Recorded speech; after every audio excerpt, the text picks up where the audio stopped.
The frosted glass door of the branch manager's office stood sealed tight, trapping the chilled air inside. Outside the floor-to-ceiling windows, the Scottsdale asphalt baked under a relentless 110-degree sun, radiating heat, invisible shimmering waves. Inside, the atmosphere felt like a freezer. Mr. Henderson, a man whose tailored suit suggested decades of handling high-net-worth disputes, steepled his fingers over his mahogany desk. He looked at the paperwork illuminated by his desk lamp, then looked up at me. He slid a single sheet of paper across the polished wood.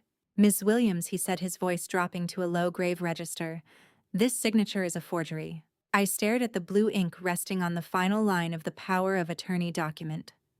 My eyes locked onto the distinct loop forming the cross of the letter T. It was a dead giveaway. Grandma possessed a shaky, elegant cursive weakened by age but full of grace. This T was a rushed slash. It mirrored the exact stroke my mother Patricia used on every birthday card and grocery list since the 1990s. A quiet hum rattled in my chest. The realization carried no dramatic gasp, no theatrical tears. Just a cold structural collapse of the reality I thought I knew. My name is Amanda Williams, and I am 29 years old. Before I tell you how I ended up freezing my own parents' bank accounts and watching their lies unravel in real time, take a second to hit that like button and subscribe to Zara Told Stories. I want to know who is listening today. How old are you, and what city are you tuning in from right now? Drop your age and location in the comments below. To understand how a healthcare IT coordinator found herself sitting in a secure banking facility analyzing a felony committed by her own flesh and blood, the timeline requires a rewind. Exactly 24 hours earlier, the Williams family residence nestled itself in the affluent Arcadia neighborhood of Phoenix. The property boasted a pristine xeriscape lawn, manicured gravel, and towering saguaros, casting long, spiky shadows across the stucco facade. I had parked my modest sedan between my father's luxury SUV and my sister Olivia's pristine white convertible. Stepping through the grand double doors, the first thing to hit my senses was a profound, aching nostalgia. The scent of sweet citrus tea steeping orange peels, cloves, and black tea drifted from the open concept kitchen. It was Grandma's signature recipe. The old woman used to brew it on Sunday afternoons, letting the aroma fill the house. Smelling it now, just 3 days after her funeral, felt like a cruel parlor trick. Patricia stood behind the sprawling marble kitchen island. Her blonde hair fell in a flawless, stiff blowout. She wore a black silk blouse projecting an aura of mourning that her eyes failed to match. "Sit down," Amanda Patricia said, gesturing to a modern backless leather stool. I took a seat. My father Bob did not join us at the island. He stood 10 feet away by the sliding glass doors, his hands shoved deep into the pockets of his golf trousers. He stared intensely at a hummingbird feeder outside, his jaw clenched tight, refusing to turn around. To Patricia's right sat Olivia. 32, draped in a designer linen sundress, Olivia represented the indisputable golden child of our household. She held a sweating plastic cup of iced latte. She swirled the metal straw lazily. The ice struck the sides of the cup in a slow, rhythmic taunt. Patricia picked up a thin, stapled packet of printer paper and slid it across the cold marble. It stopped inches from my hands. "There is nothing here for you," dear Patricia said. The words lacked any trace of genuine sympathy. A saccharine coating covered a distinct sharp edge. "Grandma skipped you." I did not immediately reach for the packet. I let my gaze travel from the paper to my mother's face. "Skipped me?" I asked, keeping my tone flat, revealing nothing. "It happens," Olivia chimed in, taking a long sip of her latte. A faint smirk played at the corners of her glossed lips. Her mind was not right near the end. She revised her will, left the estate to Mom and Dad to manage. You know, to the people who actually know how to handle assets. My career involves managing sprawling, complex databases for regional hospitals. My entire professional life revolves around identifying anomalies. When a dataset fails to match, the baseline alarms go off. Right now, my family's behavioral data screamed of corruption. Patricia's breathing appeared shallow, her manicured fingernails tapping an anxious beat against the marble. Bob's deliberate isolation by the window radiated cowardice. He could not bear to look his youngest daughter in the eye while participating in the execution of her inheritance. And Olivia's manufactured nonchalance felt entirely overplayed. I looked down at the packet. Revised last will and testament. The font looked generic. The phrasing felt stiff-ripped from a basic online legal template. There were no personal touches, no mentions of the Sedona cabin where Grandma and I spent countless summers cataloging desert wildflowers. Just a clinical transfer of all remaining assets into Patricia and Bob's primary holding account. I knew my grandmother. The woman possessed a fierce, independent intellect. She despised Bob's financial recklessness and tolerated Patricia's vanity. The idea that she would suddenly rewrite a lifetime of careful planning to hand them the keys to her estate defied every metric of logic. I see, I said quietly. I did not argue. I did not raise my voice, nor did I accuse them of lying. Any outward display of emotion would simply provide Olivia with ammunition to call me hysterical. Instead, I reached into my leather tote bag and retrieved my smartphone. What Patricia, Bob, and Olivia failed to realize, what Grandma had kept hidden with calculating brilliance, was a quiet trip the two of us took 4 years ago. During a Tuesday afternoon lunch run, Grandma had directed me to pull into a local credit union. Just in case the vultures start circling, Grandma had whispered, sliding a form across a teller's counter, officially listing me as a co-signer on a secondary checking account. It served as a silent emergency cord, an administrative backdoor into the estate's financial ecosystem. Holding my phone below the edge of the marble island out of my mother's line of sight, my thumb brushed the screen.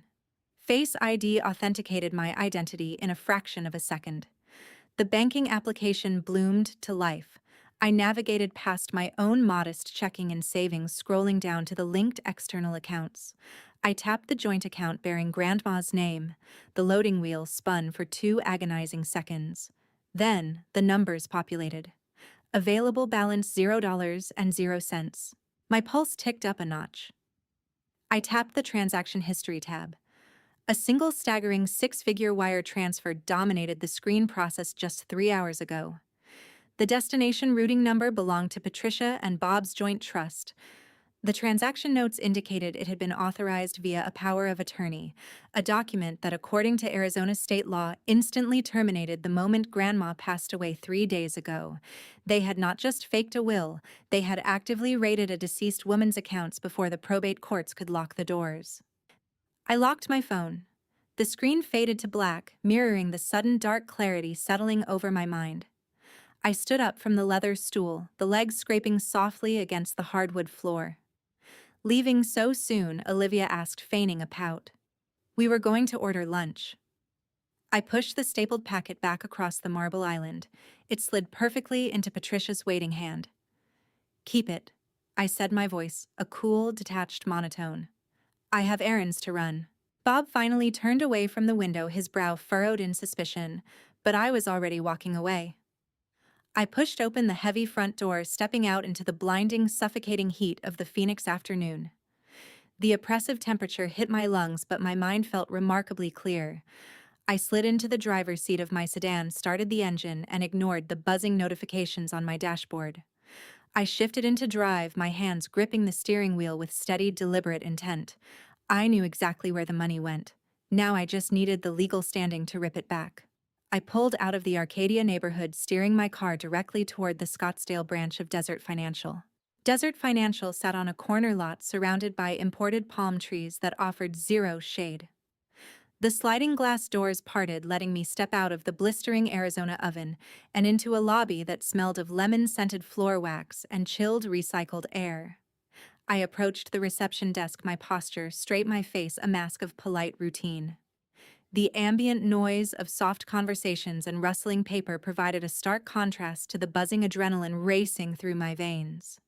I asked to speak with an account specialist regarding a joint checking ledger. A young woman with a crisp name tag pointed me toward a row of glass-partitioned cubicles, bathed in bright fluorescent light. I took a seat across from a man whose brass desk plaque read David Foster. He had the tired but attentive look of someone who spent his days explaining overdraft fees to angry retirees and untangling routing numbers. He offered a practiced customer service smile and asked how he could help. I handed over my Arizona driver license and requested a detailed printout of the transaction history for the account ending in 4721. David took the rigid plastic card, his fingers flying across his mechanical keyboard with practiced efficiency. The monitor reflected in his wire-rimmed glasses. A blue progress bar crawled across his screen. I watched his reflection, my hands folded tightly in my lap to hide any trace of a tremor. My grandmother had always been a meticulous record keeper. She taught me to balance a checkbook when I was 12 years old, sitting at her worn kitchen table while my sister threw a theatrical tantrum upstairs over a denied shopping trip. That early lesson in financial literacy became the foundation of my career in data architecture. It also taught me that numbers never lie, even when the people attached to them do. David scanned my license a second time, verifying the magnetic strip through his card reader. His polite smile faltered. His brow furrowed, forming a deep, troubled crease above his frames. The rhythmic clacking of his keyboard slowed, then stopped entirely. His right index finger hovered nervously over the escape key, a tiny physical manifestation of the staggering financial anomaly he was currently staring at. He looked at my license, then back to his screen, his eyes darting between the digital ledger and my verified identity. "Ms. Williams," he started, his voice dropping half an octave, losing its cheerful customer service polish. "You are listed as a joint owner on this account with full signing authority." I nodded, keeping my expression strictly neutral. "Yes, I need to know the origin and authorization method for the six-figure outbound wire processed this morning." David swallowed hard. His Adam's apple bobbed above his neat blue silk tie. He clicked another tab on his interface, bringing up a scanned document viewer. "According to our internal logs, that transfer was initiated in person at 9 a.m. today. It was authorized by a primary beneficiary utilizing a specific legal instrument, a power of attorney document." I leaned forward, resting my forearms on the cool laminate surface of his desk. "A power of attorney." I echoed, my voice steady but carrying a sharp edge. "My grandmother passed away 3 days ago.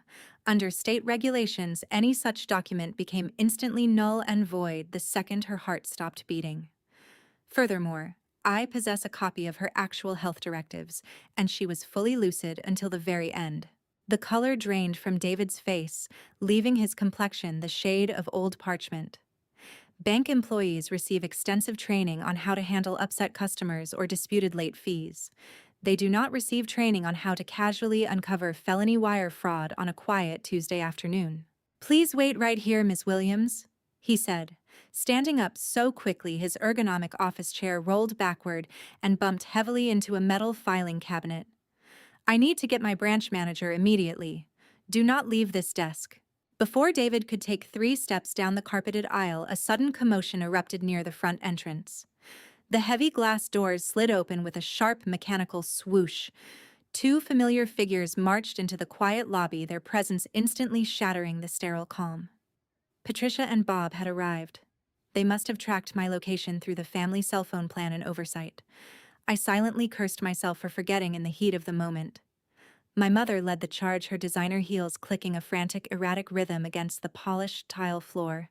She scanned the row of cubicles, her eyes narrowing into dangerous slits when they locked onto my seated form. "Amanda," she hissed, her voice a harsh, venomous whisper intended to carry just far enough to reach me without causing a public scene. "What on earth do you think you are doing here?" She reached my chair, grabbing the back of it with white-knuckled force. Bob flanked her, his expensive golf shirt suddenly looking uncomfortably tight across his chest. His face flushed a deep mottled red, the color of rising panic. "Get up," Bob ordered, his tone dripping with fake parental authority. "We are leaving right now. This is a private family matter and you are embarrassing us in public. Get out to your car." I did not move a single inch. I stayed seated, staring straight ahead. I did not need to raise my voice or engage in a shouting match. The environment itself provided all the leverage I required. Desert Financial was a federally insured institution monitored by dozens of high-definition security cameras and staffed by professionals trained to spot coercion. David Foster, having paused halfway to the manager's office, turned back around. He looked at my parents, his customer service demeanor replaced by a rigid professional glare. "Excuse me," Sir David said, stepping bravely between Bob and my chair. "Is there a problem here?" My father puffed out his chest, attempting to physically intimidate the younger man.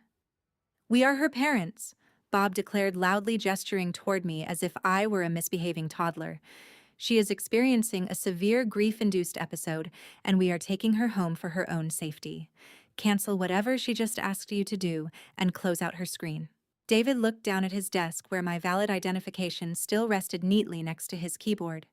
He looked back up at Bob and Patricia, his expression hardening into unyielding stone. "I cannot do that," Sir David replied, his voice steady and echoing slightly across the quiet banking floor. "Ms. Williams is a fully authorized account holder conducting verified business. I am going to have to ask both of you to step back and sit down in the waiting area immediately." Patricia scoffed, her face twisting into a mask of pure indignation. "You have no idea who you are dealing with," she threatened, reaching a manicured hand into her designer handbag.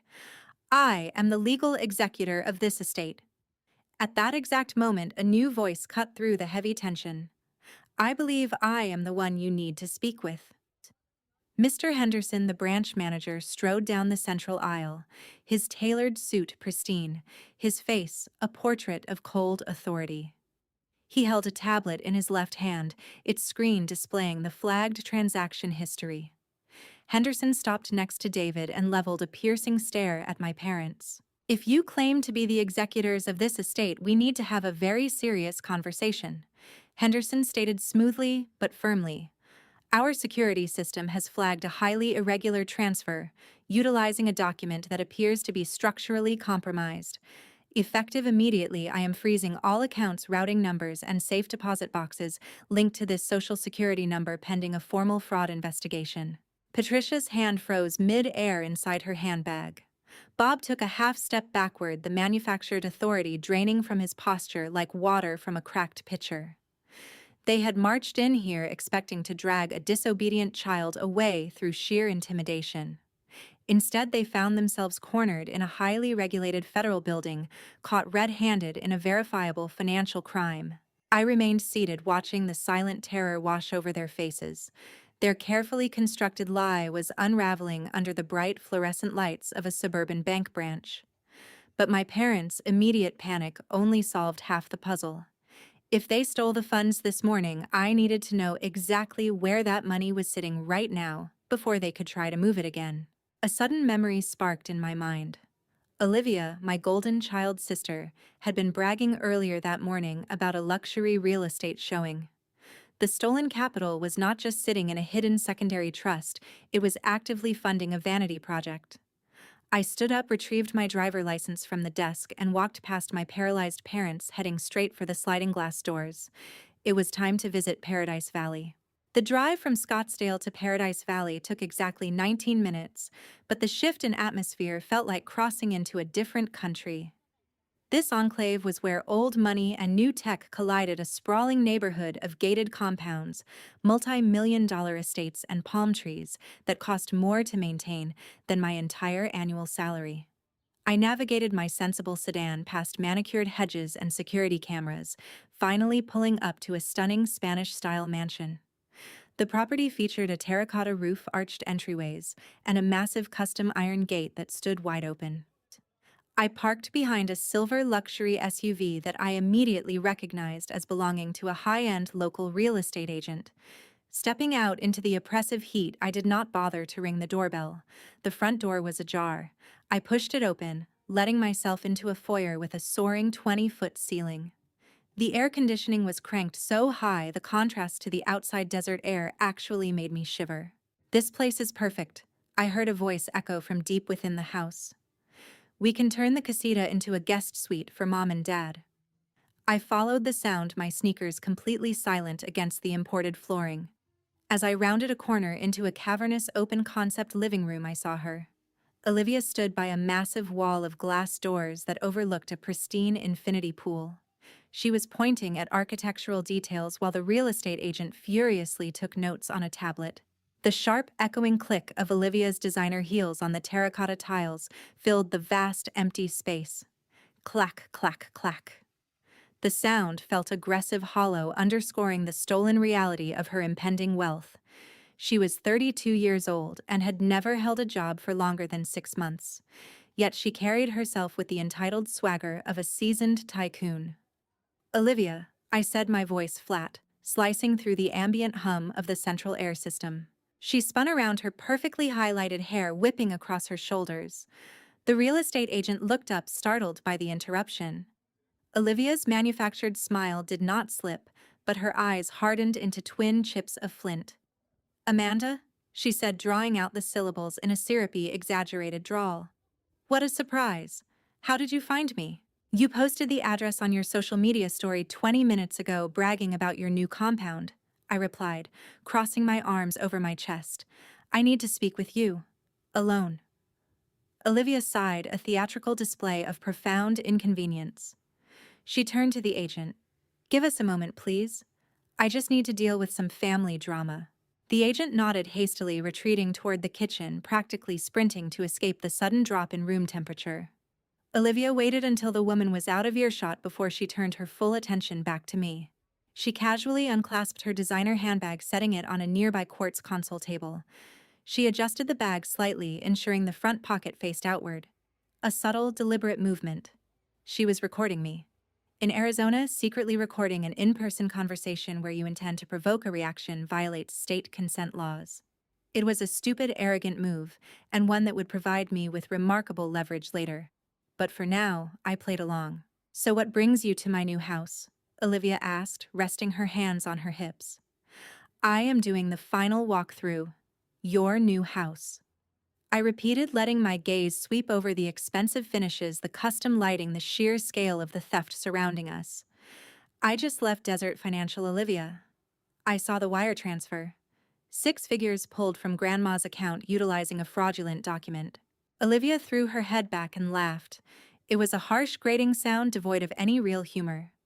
"Fraudulent document, Amanda, please. Mom and Dad are the executors. They are handling the estate. They simply decided to gift me an early inheritance. They know I have the vision to invest it properly, unlike someone who spends her days crunching hospital spreadsheets." "They gifted you stolen money," I said, my voice remaining dangerously calm. "The power of attorney expired the second Grandma died. Taking that money is wire fraud. Funding a real estate purchase with it is money laundering. You are just jealous," Olivia sneered, taking a step closer. The click of her heels sounded like a countdown. "You have always been jealous. You expected Grandma to leave you a little nest egg, and when she realized you were useless, she cut you out. Mom and Dad are just correcting the record. They are giving the money to the daughter who actually deserves it. The daughter who makes them look good."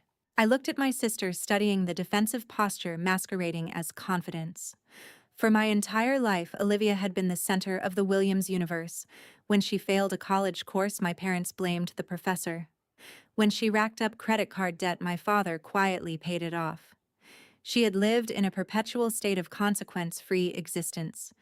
Until today. "You are going to jail, Olivia," I stated plainly. "All 3 of you. The bank manager has already frozen the accounts. They are initiating a federal fraud investigation." Olivia's smirk wavered for a fraction of a second, just a brief flicker of uncertainty before her towering ego suppressed it. "You are lying," she scoffed, crossing her arms to mirror my stance. "You are just trying to scare me because you are broke and bitter. But it is not going to work." I looked over at her designer handbag resting on the console table, knowing her phone was quietly capturing every word. I decided to give her exactly what she wanted. I let out a long, exasperated sigh, dropping my arms. "Fine," I said, projecting a tone of defeated resignation. "You win, Olivia. Enjoy your stolen house." "I will." She shot back, her confidence fully restored. "In fact, I just wired a $100,000 non-refundable earnest money deposit to the escrow company this morning. The title clears next week, so unless you want to help me pick out pool tiles, I suggest you leave." I turned toward the foyer, hiding the sharp smile that threatened to break across my face.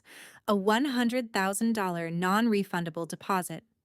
Sent from an account that Desert Financial had just permanently frozen less than an hour ago. The check was going to bounce. The escrow company would report the failure to the real estate agent. The seller would legally retain whatever fractional funds Olivia actually had in her personal checking.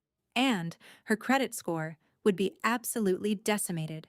She had just financially ruined herself, and she was standing in an empty mansion gloating about it on a secret recording.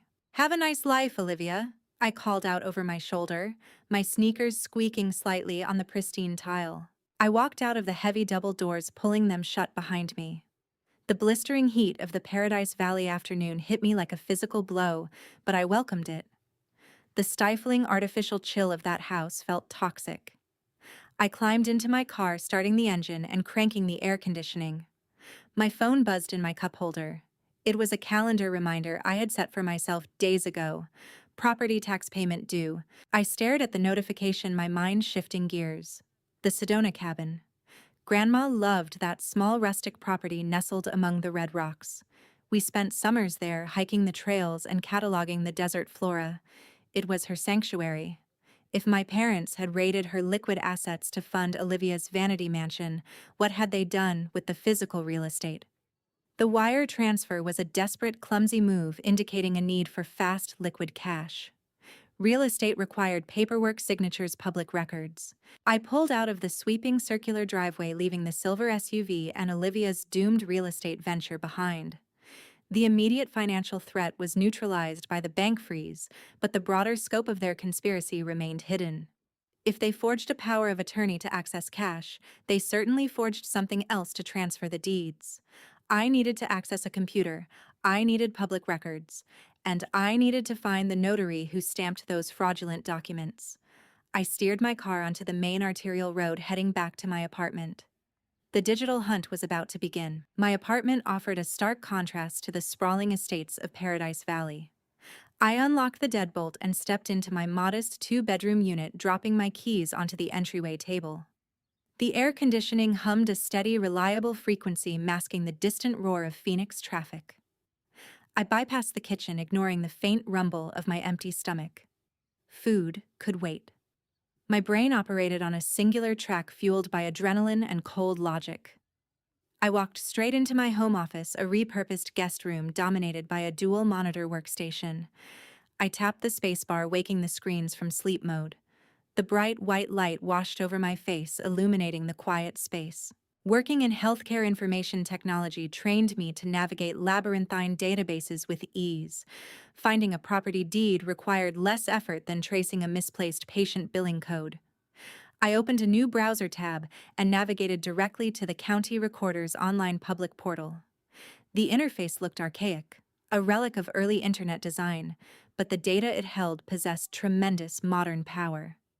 I typed my grandmother's full legal name into the grantor search field. My fingers flew across the mechanical keyboard, the rhythmic clicking echoing off the plain white walls. I set the date parameters to cover the last 12 months, filtering out decades of older resolved land disputes and tax filings. I clicked search. The loading icon spun for a fraction of a second before the results populated. 4 documents appeared in the query. 3 were standard property tax assessments from previous fiscal quarters. The 4th document made my lungs seize. It was a quitclaim deed filed exactly 7 days before my grandmother passed away. I moved the cursor over the blue hyperlink and clicked, opening the scanned document. The pages loaded slowly, revealing the stark black and white text. The legal instrument transferred ownership of the Sedona cabin from my grandmother directly to my sister. Olivia was now the sole legal owner of the property. My chest tightened. The cabin was not just a rustic retreat. It sat on 5 acres of untouched wilderness bordering the national forest. Developers had spent the last decade making unsolicited offers to purchase the land. Securing that prime Arizona real estate elevated their crime to an entirely different stratosphere. I scrolled down to the final page of the document, zeroing in on the signature block. There was the familiar rushed slash of the letter T.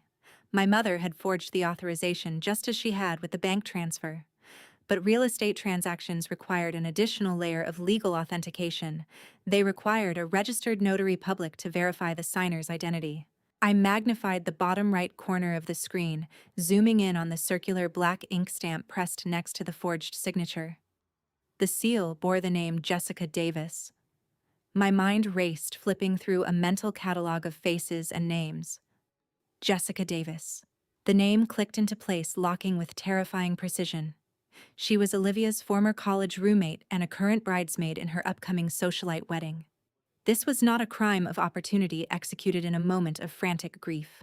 This was a premeditated, coordinated conspiracy involving third-party accomplices. My parents and my sister had systematically dismantled my grandmother's legacy while the woman was lying in a hospice bed. Staring at the digital forgery on my monitor, a vivid memory rushed to the surface, cutting through the sterile glow of the screens. I was 12 years old, sitting at the worn oak dining table in that very Sedona cabin. The smell of pine needles and dry desert dust drifted through the open screen door. Grandma sat beside me, sliding a heavy leather-bound ledger across the wood. She placed a stunning gold-plated fountain pen into my small hand. The metal felt cool and substantial, a serious instrument for a serious task. "You must always understand where your resources flow, Amanda," she had told me, her voice steady and rich with earned wisdom. "A woman who cannot read her own ledger is a woman waiting to be robbed." I had gripped the gold pen, carefully tracing the numbers and balancing the columns, the indigo ink bleeding slightly into the thick paper. The quiet focus of that afternoon was suddenly shattered by a piercing shriek from the second floor. Teenage Olivia stormed down the wooden staircase, her face flushed bright red with fury. Patricia had apparently refused to purchase a highly specific designer handbag for the upcoming school year. Olivia threw herself onto the living room sofa, weeping loudly and decrying the profound unfairness of her existence. Bob rushed in from the porch, immediately offering to increase her allowance to cover the cost. My grandmother had simply watched the theatrical display without an ounce of sympathy. She turned back to me, tapping the ledger with her index finger. "Some people demand the world be handed to them on a silver platter," Grandma whispered, her eyes returning to the columns of numbers. "Others learn how to build the platter themselves. Always be the builder, Amanda." The memory faded, leaving me alone in my quiet office. Grandma had trusted me with her lessons while she viewed Olivia as a financial liability. The idea that she would suddenly sign over her most prized asset to her most irresponsible grandchild defied all reason. The sharp ringing of my smartphone shattered the silence. I glanced down at the glowing screen. The caller identification displayed my father's name. He rarely called me directly, preferring to route all family communication through Patricia. I took a deep breath, letting the lingering anger settle into a cold, hard focus. I pressed the green accept button and lifted the device to my ear. "Where are you?" Bob demanded without a greeting. His tone carried a forced gruffness, the sound of a cornered man trying to project authority. "I am at home," I replied, keeping my voice perfectly level. "We received a notification from the bank branch," he continued, his breathing slightly elevated. "I do not know what kind of stunt you thought you were pulling today, but you have caused a severe administrative headache. You are confusing the probate process and holding up funds that need to be distributed to cover expenses." I stared at the forged quitclaim deed still displayed on my monitor. "Expenses," I repeated. "Like non-refundable earnest money deposits on mansions in Paradise Valley." A heavy weighted silence fell over the line. When Bob spoke again, the gruffness had vanished, replaced by a quiet, threatening edge. "We are having a family meeting tonight. 7 o'clock at the steakhouse on Camelback Road. You are going to sit down with your mother and me. We have paperwork regarding Grandma's lingering medical debts that you need to review." "Medical debts?" I asked, letting a trace of skepticism bleed into my words. "Yes," Bob snapped. "The estate is a mess. We have an agreement drawn up, a non-disclosure arrangement to protect Grandma's legacy and keep this transition private. You will attend the dinner and you will sign the document. If you refuse to cooperate, we will involve our attorneys and make sure you are held liable for the legal fees. Do you understand me?" I looked at the gold-plated fountain pen resting on my desk, the very same pen from the cabin memory. I picked it up, rolling the cool metal between my fingers. I understood perfectly. They wanted to trap me in a public setting, manufacture a crisis regarding fake debts, and bully me into signing away my right to contest the estate. They expected me to cave under the pressure of a coordinated family assault. "I will be there," I said. "Good," Bob replied abruptly, severing the connection. I lowered the phone, tapping the gold pen against the wooden surface of my desk. I fully intended to attend their dinner, but I had no intention of signing anything.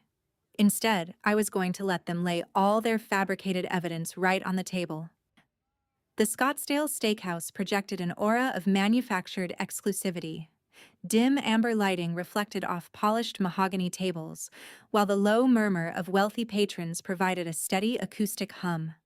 I arrived 5 minutes early, but my parents were already seated in a secluded corner booth. The air smelled of seared ribeye and expensive cologne. It was a venue designed for celebrating corporate acquisitions, not discussing a supposedly bankrupt estate. I slid into the curved leather booth across from them. My father wore a crisp tailored suit looking every bit the successful executive. My mother had traded her mourning attire for a silk emerald blouse. Between them, on the pristine white tablecloth, sat a thick black binder. It looked heavy, imposing. A waiter approached holding a leather-bound menu. "Good evening," the waiter said, offering a polished smile. "Can I start you with some beverages?" Patricia pressed a manicured hand to her chest, her face softening into an expression of profound weariness. "We will take a bottle of the Silver Oak Cabernet," she instructed, "and bring a glass of ice water for my daughter." I watched the waiter depart. Silver Oak Cabernet ran roughly $150 a bottle at retail markup. In a restaurant like this, placed it closer to $300. A bold choice for a woman who was about to claim profound financial devastation.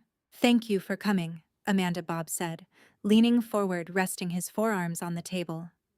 "We know today has been stressful. Emotions are running high. We want to clear the air and handle this like a family." I kept my hands folded in my lap. "I am listening," I replied, keeping my tone neutral. Patricia reached out, resting her fingertips on the black binder. Her eyes glistened, catching the amber light. She produced a single tear, letting it track slowly down her powdered cheek. "We did not want to burden you with this," she began, her voice trembling with practiced fragility. "Your grandmother was a proud woman. She wanted you to remember her as strong, independent. But the truth is, her final years were a financial disaster." Bob nodded solemnly, taking over the narrative. The medical care she required was staggering, Amanda. The specialized treatments, the private nurses, the out-of-network specialists. Insurance covered almost nothing.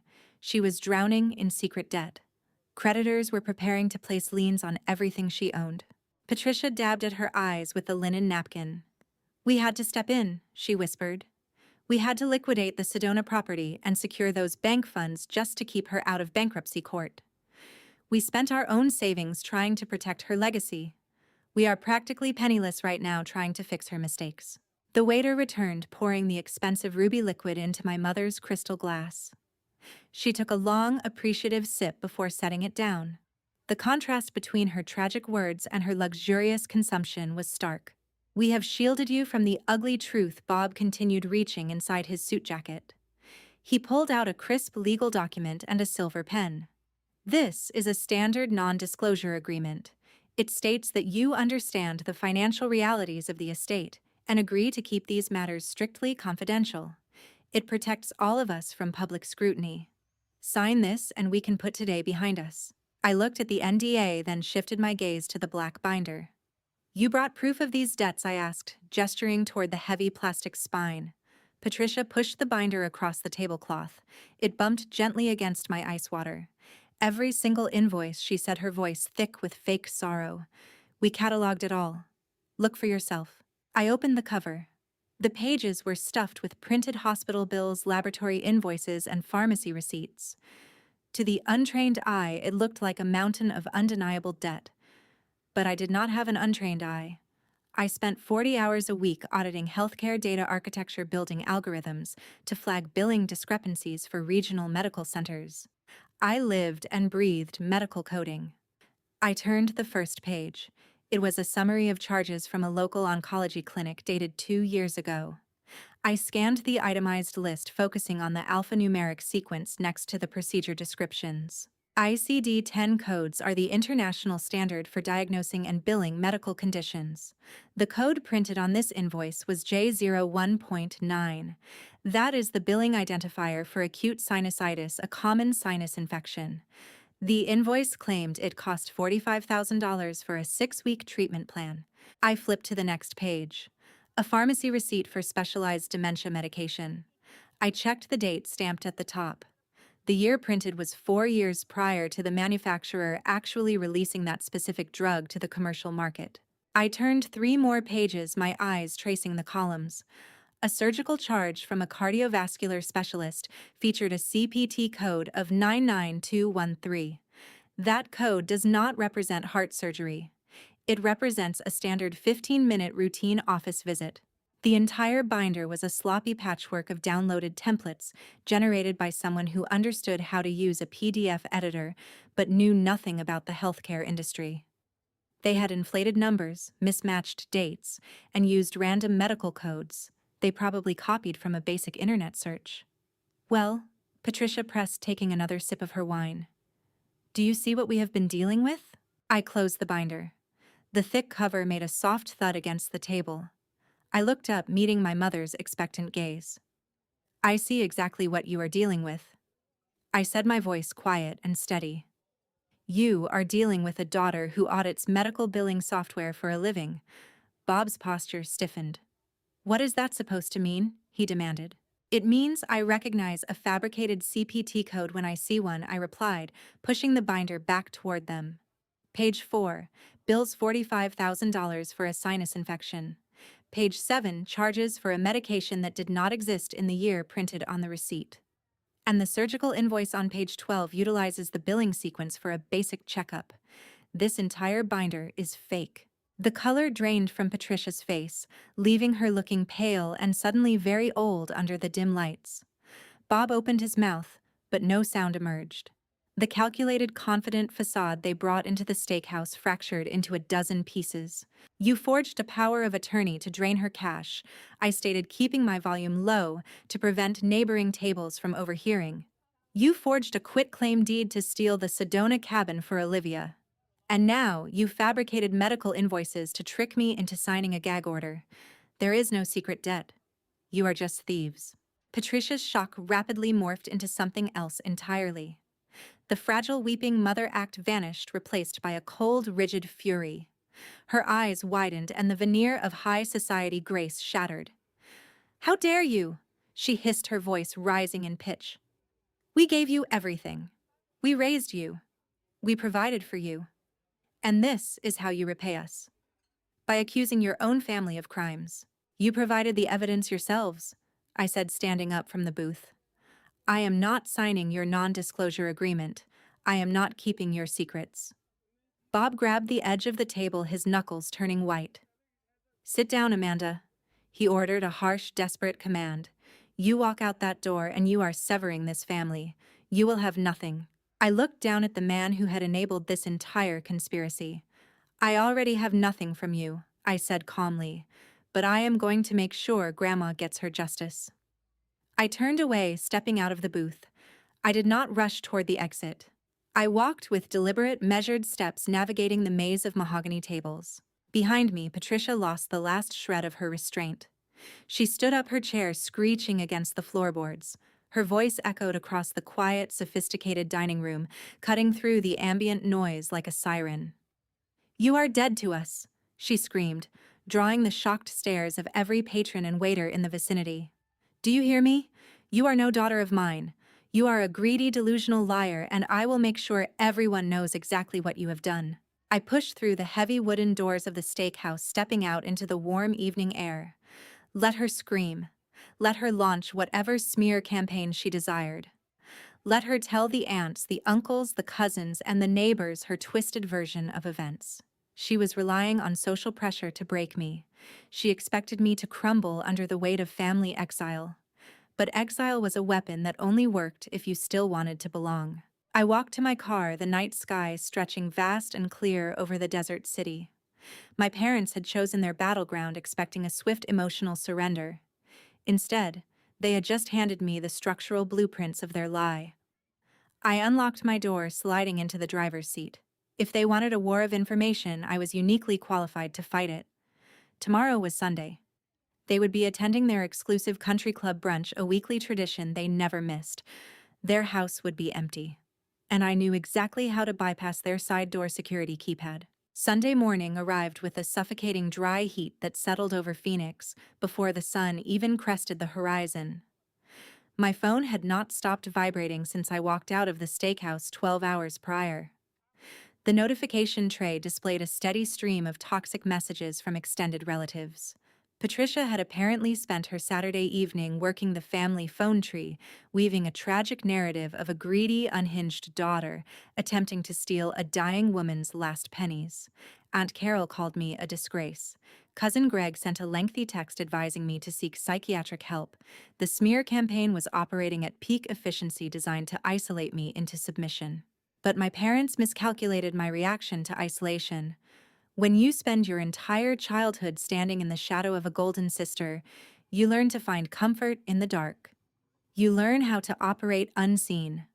I ignored the buzzing phone, tossing it onto my passenger seat as I navigated my sedan back toward the Arcadia neighborhood. I knew their Sunday routine with chronological precision.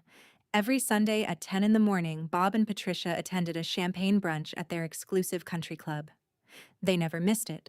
It was their weekly opportunity to see and be seen among the Scottsdale elite.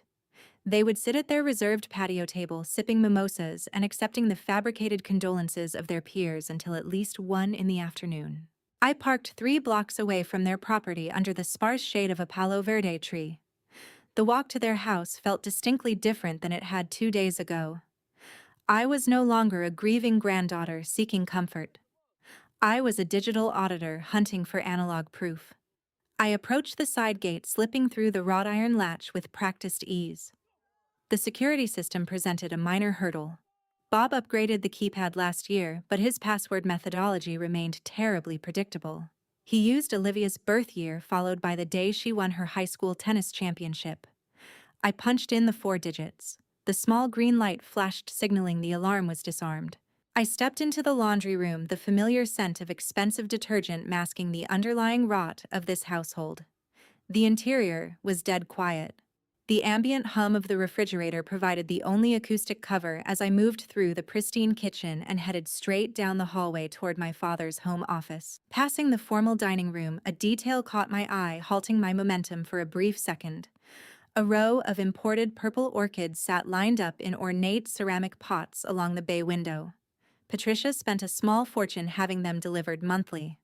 But without the maid present to mist them over the long weekend, the delicate tropical flowers were already wilting.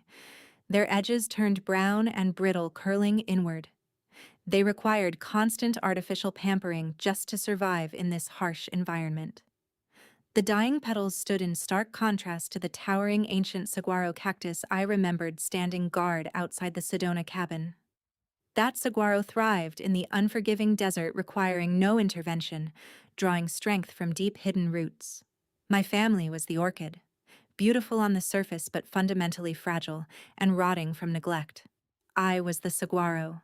I pushed open the heavy oak door to Bob's study. The room smelled of old paper and leather. His mahogany desk dominated the space, a sprawling surface of organized chaos. I pulled my phone from my pocket, opening the camera application and silencing the shutter noise. I needed physical evidence connecting the forged power of attorney, the fake will, and Olivia's college roommate. I started with the top drawers, finding nothing but premium stationery and golf course receipts. I moved to the lower filing cabinets. Locked. I checked the small pencil tray, retrieving a tiny brass key Bob had hidden there since I was a teenager. The lock clicked open. I pulled the heavy drawer outward, revealing perfectly categorized manila folders. I bypassed the tax returns and investment portfolios, scanning the tabs until I found one labeled simply Estate Transition. I pulled the folder, setting it flat on the desk under the glow of a brass reading lamp. I opened the cover. The sheer audacity of their documentation made my pulse quicken. Resting on top was a stack of printer paper covered entirely in my grandmother's signature. Patricia had practiced the cursive loop dozens of times. The top half of the page showed shaky, inaccurate attempts. By the bottom of the page, the rushed slash of the letter T was perfected, exactly matching the bank transfer document. I held my phone steady above the paper, ensuring the lighting was even. I snapped 3 high-resolution photographs capturing the progression of the forgery. I turned the page. Beneath the practice sheet lay 3 different drafts of the decoy will they had presented to me in the kitchen. Each draft contained handwritten margin notes in Bob's distinct block lettering. One note read, "Remove the jewelry clause, she will ask too many questions." Another read, "Change the executor date to match the hospital admission." They had treated my grandmother's legacy like a rough draft of a corporate merger, editing her life out of existence line by line. I photographed every single page, making sure Bob's handwriting was clearly legible. I dug deeper into the folder, my fingertips brushing against a thick piece of cardstock. I pulled it free. It was a test imprint page for a custom self-inking notary stamp. The circular black ink displayed the name Jessica Davis alongside her official state commission number. They had not just bribed Olivia's bridesmaid to stamp the fraudulent documents. They had physically possessed her official seal, ordering a duplicate, or borrowing the original to stamp the quitclaim deed in the comfort of this very office. I flattened the cardstock, capturing the dark ink with my camera lens. The conspiracy was no longer a theory. I held the irrefutable felony proof in the palm of my hand. I was preparing to return the documents to the manila folder when a deep mechanical rumble vibrated through the floorboards. The heavy grinding gears of the garage door opener echoed through the silent house. My heart slammed against my ribs. It was 11:30. They were an hour and a half early. Adrenaline flooded my system, sharpening my focus to a razor edge. I had less than 40 seconds before they walked through the interior garage door. I shoved the test imprint, the decoy drafts, and the practice signatures back into the estate transition folder. I dropped the folder into the filing cabinet, sliding the heavy drawer shut and locking it with a sharp twist of the brass key. I tossed the key back into the pencil tray, checking the desktop for any signs of disturbance. The mahogany surface looked untouched. The heavy thud of a car door slamming shut reverberated from the garage. I heard Patricia's voice, high-pitched and complaining about a rude waiter at the club. I slipped out of the home office, pulling the oak door shut until the latch clicked silently into place. I moved down the hallway, my sneakers making no sound against the hardwood. The handle of the interior garage door turned. I ducked into the formal living room, pressing my back against the cool plaster wall as Bob and Patricia walked into the kitchen. I did not wait to hear their conversation. I moved swiftly toward the side patio door, turning the deadbolt with practiced care. I slipped outside into the blinding midday sun, pulling the door closed behind me. The heat wrapped around me like a heavy blanket as I sprinted across the xeriscape yard, keeping low behind a row of oleander bushes. I reached the side gate, slipped through, and jogged the 3 blocks back to my parked sedan. I climbed into the driver's seat, locking the doors and leaning my head against the steering wheel. My chest heaved, pulling in the dry, conditioned air. I opened my phone gallery, swiping through the crisp, clear images of their crimes. I had the forgery.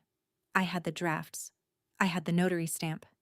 But Bob and Patricia were smart enough to backdate the power of attorney. They claimed Grandma was incapacitated months ago, long before she actually declined. To shatter their timeline and prove the power of attorney was illegal from the start, I needed one final piece of ammunition. I needed undeniable medical proof that my grandmother possessed full cognitive lucidity until her dying day.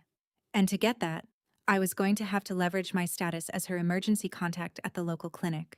The Mayo Clinic campus in Northeast Phoenix stretched across the desert landscape like a modern fortress of glass and pale sandstone. I parked my sedan in the visitor garage and stepped into the dry morning heat. The automatic doors slid open, welcoming me into a lobby that smelled of expensive sterile cleaner and filtered air. It was a place built for healing and truth. It stood in stark contrast to the decaying foundation of lies my family had constructed over the past several months. I bypassed the main reception desk and followed the blue overhead signs directing visitors to the medical records department. My sneakers squeaked softly on the polished terrazzo floors. Working in healthcare IT meant I understood hospital bureaucracy better than the average visitor. I knew exactly what forms to request and which administrative hurdles to anticipate. I approached a frosted glass window and waited for the clerk to slide the partition open. A middle-aged woman with kind eyes and a laminated badge greeted me, asking how she could assist. I handed over my state identification card and stated my purpose. I needed the full unredacted medical chart for my late grandmother. The clerk typed my name into her terminal. Her keyboard clacked in a steady rhythm. She paused, her brow furrowing slightly as she read the screen. Sir and Madam Williams are listed as the primary billing contacts. The clerk noted, her tone polite but cautious. Billing contacts do not dictate medical disclosure, I replied, keeping my voice steady and professional. I am listed as the primary emergency contact and the designated healthcare proxy on her intake forms, under the Health Insurance Portability and Accountability Act. My proxy status grants me full authorization to retrieve these files. The clerk clicked the mouse twice, scrolling through the digital authorization logs. A soft ping chimed from her computer. You are correct, Ms. Williams, she said, offering a reassuring nod. The proxy status overrides standard billing contacts. Please give me a few moments to print and bind the physical copies. I stepped back from the window, leaning against a cool plaster wall. My pulse thumped, a slow, deliberate rhythm in my neck. The power of attorney my parents used to raid the bank accounts relied on a very specific legal mechanism. In the state of Arizona, a springing power of attorney only activates when the principal is formally declared incapacitated by a licensed physician. If my parents backdated that document to seize control of the estate before she passed, they needed medical proof that her mind had failed. They needed a doctor to declare her incompetent. 15 minutes later, the clerk handed me a thick manila envelope sealed with a tamper-evident clasp.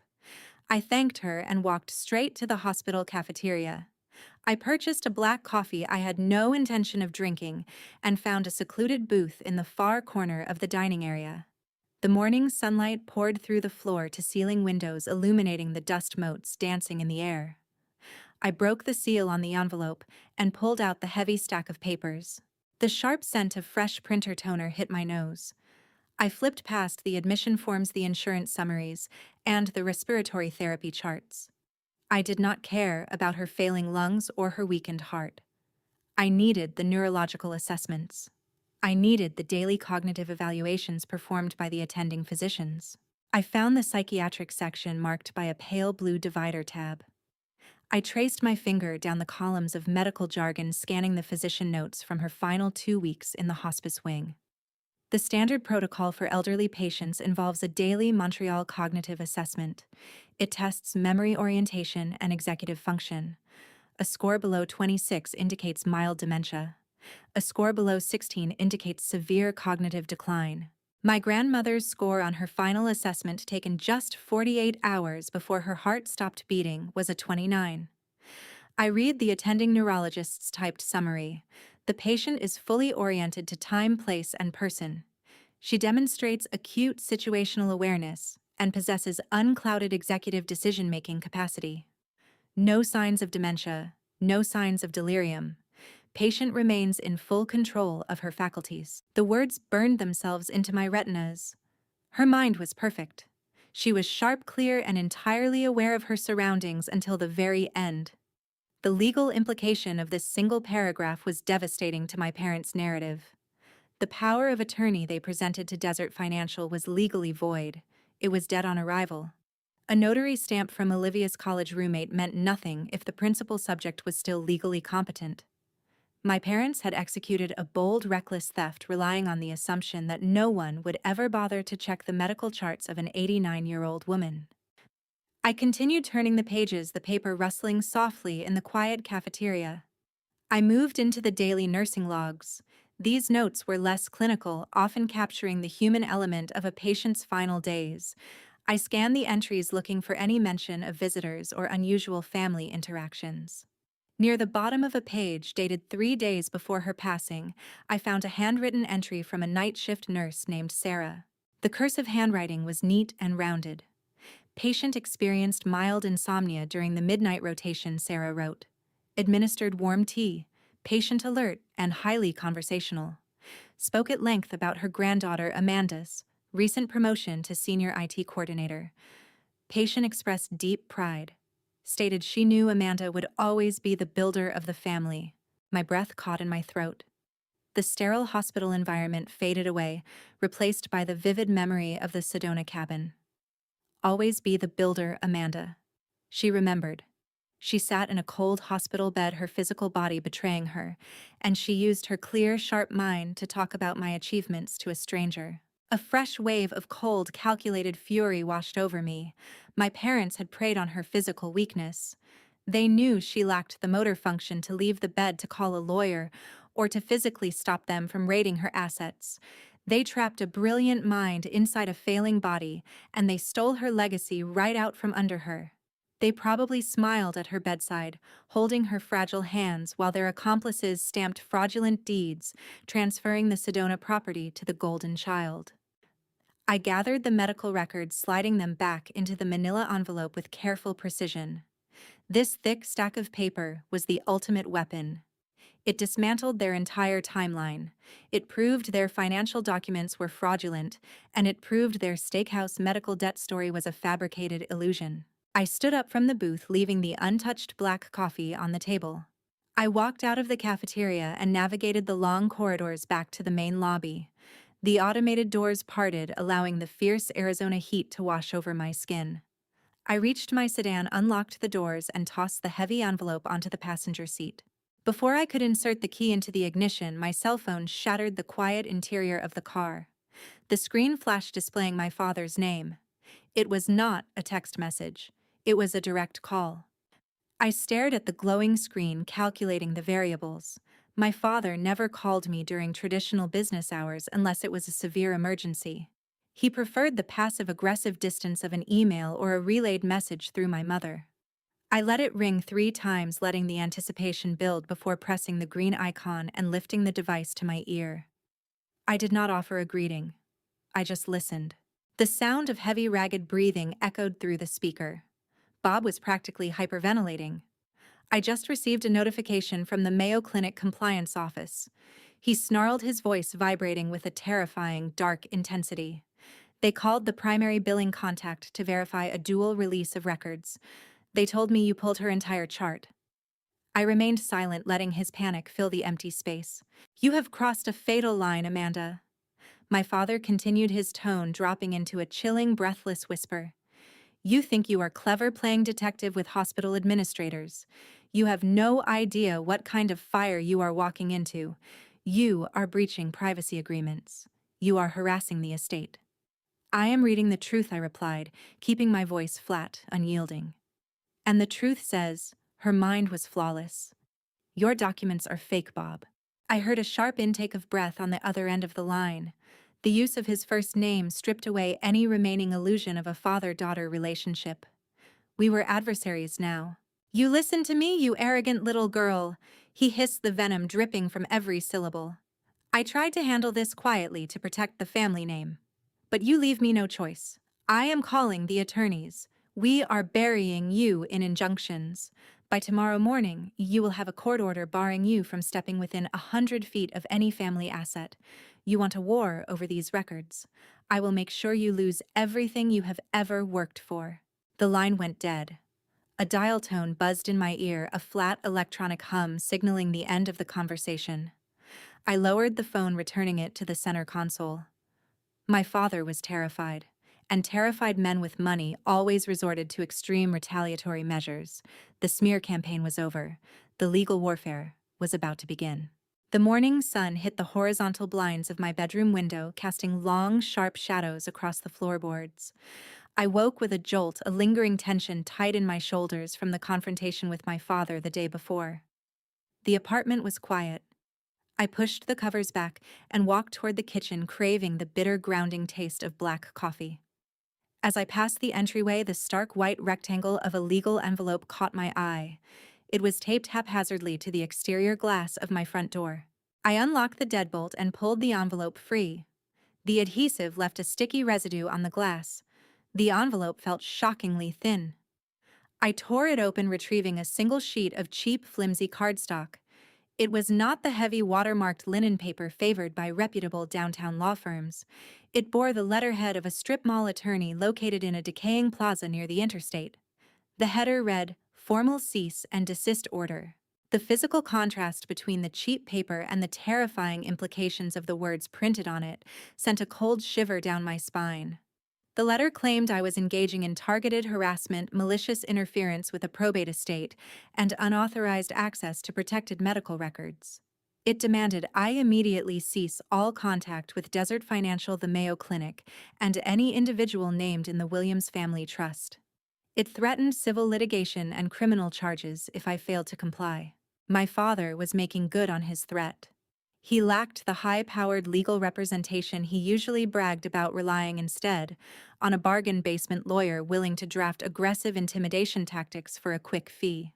But even a cheap lawyer could bury me in injunctions, draining my modest savings in court costs before I ever got the chance to present my evidence to a judge. I set the flimsy letter on the kitchen counter, turning on the coffee maker. Before the water even began to boil, my cell phone vibrated violently against the granite countertop. The screen lit up, displaying a rapid-fire sequence of text messages. The notifications stacked up so quickly the interface stuttered. I unlocked the device, tapping the messaging application. The sender names belonged to extended family members, aunts, uncles, and cousins who had not spoken to me in years. Aunt Carol sent a message dripping with disgust. "I cannot believe you would threaten Olivia in her own home. You are a sociopath, Amanda." Cousin Greg followed up with a lengthier paragraph. "Mom told me what you did, trying to steal the Sedona cabin and bankrupting Aunt Patricia over fake medical debts. You need serious help. Do not ever contact us again." I stared at the screen, the digital venom stinging worse than the cheap legal threat. My father had launched the legal strike while my mother orchestrated the social execution. But how did they mobilize the entire extended family overnight? I opened a social media application, navigating to Olivia's profile. The answer waited at the top of her feed, a newly uploaded video with hundreds of views and dozens of angry comments. I tapped the play button. The video was a masterclass in manipulative editing.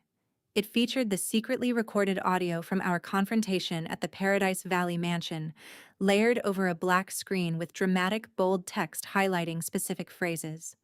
Olivia had cut out my accusations of wire fraud and forgery entirely. Instead, she isolated a single sentence I had spoken in false resignation. "Fine, Olivia. You win. Enjoy your stolen house." The clip abruptly cut to a video of Olivia sitting in her luxury car, tears streaming down her perfectly contoured face.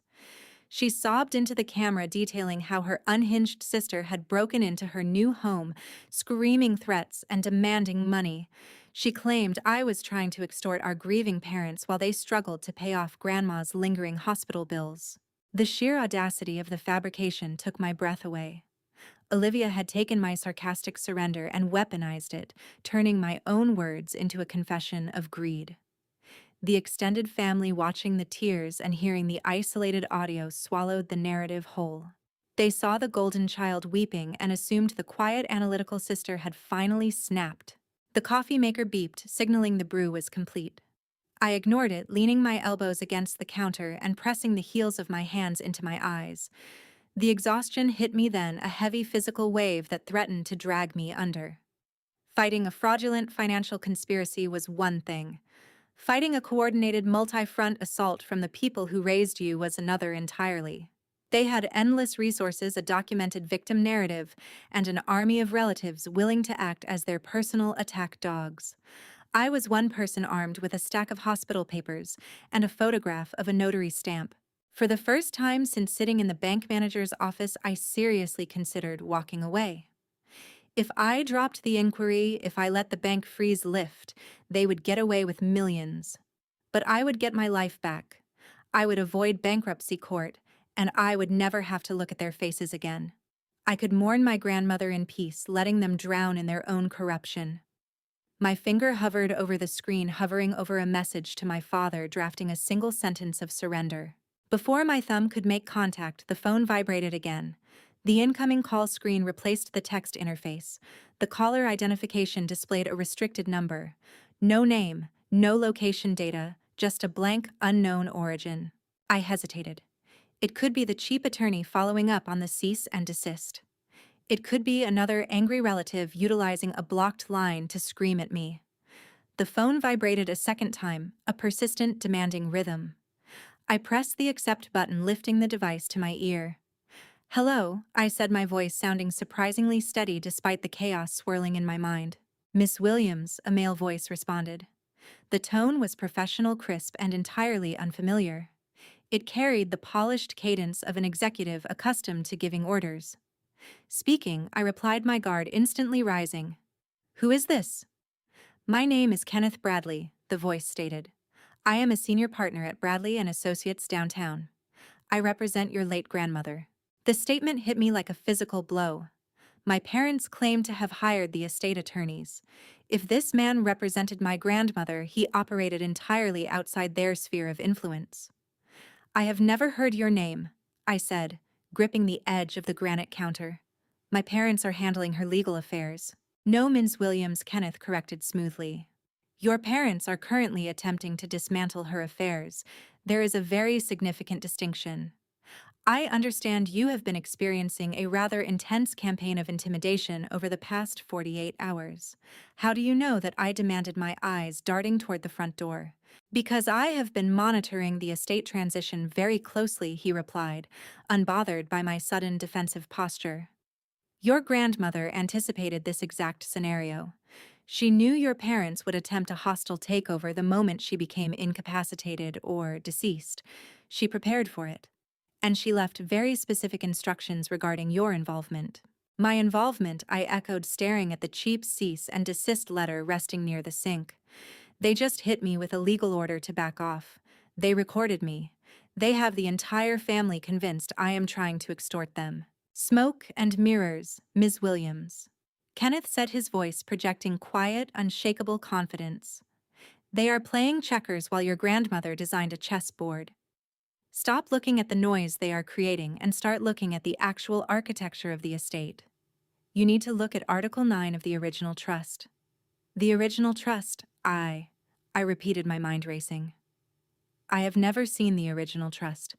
They handed me a revised will they claimed she signed near the end. A document not worth the paper it was printed on, he scoffed. The original trust is the only legally binding instrument that matters, and Article 9 contains a mechanism designed specifically for the situation you currently find yourself navigating. Where is this document? I asked, the exhaustion vanishing, replaced by a sudden sharp surge of adrenaline. It is sitting in a secure vault in my office, Kenneth replied. I cannot discuss the details over an unsecured cellular connection, but I can tell you this, Amanda. Your grandmother did not skip you. She armed you. Can you be at the Bradley and Associates building on Central Avenue in 45 minutes? I looked at the cheap legal threat. I looked at the flood of toxic text messages. They wanted me isolated. They wanted me broken and compliant. They thought they had backed me into an inescapable corner. I will be there in 30, I said. I ended the call, tossing the phone into my leather tote bag. The smell of black coffee filled the kitchen, but I no longer needed the caffeine. I grabbed my car keys, leaving the cease and desist letter sitting on the counter. The smear campaign did not matter anymore. The legal threats were irrelevant. The ghost of my grandmother had just reached out from beyond the grave, and she was holding the blueprints to a trap. The drive from my apartment to downtown Phoenix felt like navigating a blurred tunnel. The jagged edges of the Camelback Mountains faded into the background, replaced by the towering glass and steel monoliths of the financial district. I pulled my sedan into the subterranean parking garage of a sleek high-rise, my tires squeaking against the polished concrete. The elevator ride to the 42nd floor was silent and swift, pushing my stomach against my ribs. I stepped out into a reception area that radiated hushed, expensive power. The walls were paneled in rich walnut, and a massive, abstract sculpture dominated the center of the room. A receptionist with a perfectly modulated voice directed me down a long corridor. Bradley and Associates did not operate out of a decaying strip mall. This was the kind of firm that handled corporate mergers and generational wealth transfers. I was ushered into a corner office featuring panoramic floor-to-ceiling windows that overlooked the sprawling desert grid. Behind a massive glass desk stood Kenneth Bradley. He was a man in his late 50s with silver hair, impeccably tailored clothes, and the sharp analytical gaze of a predator observing a chessboard. Ms. Williams, Kenneth said, extending a hand. Thank you for coming on such short notice. I shook his hand, my grip firm despite the adrenaline coursing through my veins. You said you represent my grandmother, I replied, taking a seat in a leather chair that felt more like a throne. But my parents claimed they were the executors of her estate. They showed me a revised will. Kenneth moved behind his desk, taking his seat. He pulled a heavy leather-bound dossier to the center of the glass surface. Your parents, Ms. Williams, are currently engaged in a spectacular act of financial suicide. They are not the executors. They possess a forged power of attorney, a fabricated will, and a profound misunderstanding of trust law. He unclasped the dossier. The thick stack of paper inside bore official watermarks and blue ink signatures. My name is Kenneth Bradley. I am not just an attorney. I am the designated trust protector for your grandmother's estate. I stared at him, my brow furrowing. I audit healthcare data. I know medical coding. I do not know estate law. What exactly is a trust protector? It is a specialized fiduciary role, Kenneth explained, leaning forward. Years ago, your grandmother established an irrevocable trust. However, she harbored deep, very accurate suspicions regarding your parents' greed and their influence over your sister. She knew that if she simply appointed a standard trustee, your family would find a way to manipulate or litigate the assets away. So she appointed me as the trust protector. My sole legal duty is to ensure the original intent of her trust is executed regardless of any external interference or fabricated documents. I possess the authority to veto trustee decisions, remove beneficiaries, and enforce penalty clauses. She knew I whispered, the realization settling over me like a heavy blanket. She knew they were going to try and steal it. She did not just know, Kenneth said, a rare, sharp smile breaking across his composed features. She counted on it. He flipped to the third section of the dossier, running his finger down a block of dense legal text. Your grandmother was a brilliant tactician, Amanda. When she established the primary trust, she intentionally left a secondary joint checking account partially exposed. She linked it to the trust, but left the authorization protocols vulnerable. She essentially built a vault and left a single gold coin sitting on the welcome mat. The joint account, I said, my mind flashing back to the bank manager's office. The one I am a co-signer on. The one they raided with the forged power of attorney. Exactly, Kenneth confirmed. She knew your parents lacked patience. She knew that the moment her health declined, they would scramble to secure liquid cash before the probate courts could intervene, and she knew they would utilize illegal means to do so. But why, I asked, the complexity of the maneuver spinning in my head. Why let them steal hundreds of thousands of dollars just to prove a point? Because of Article 9, Kenneth replied, turning the page and tapping a specific highlighted paragraph. This is what we call an in terrorem clause, or more commonly, a poison pill. He rotated the dossier, sliding it across the glass desk toward me.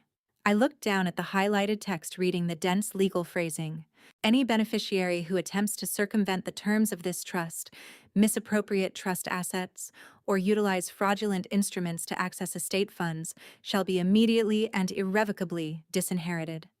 Furthermore, any such action triggers the immediate forfeiture of all current and future claims against the estate. My lungs stopped expanding. The air in the room felt incredibly thin. The joint account was bait.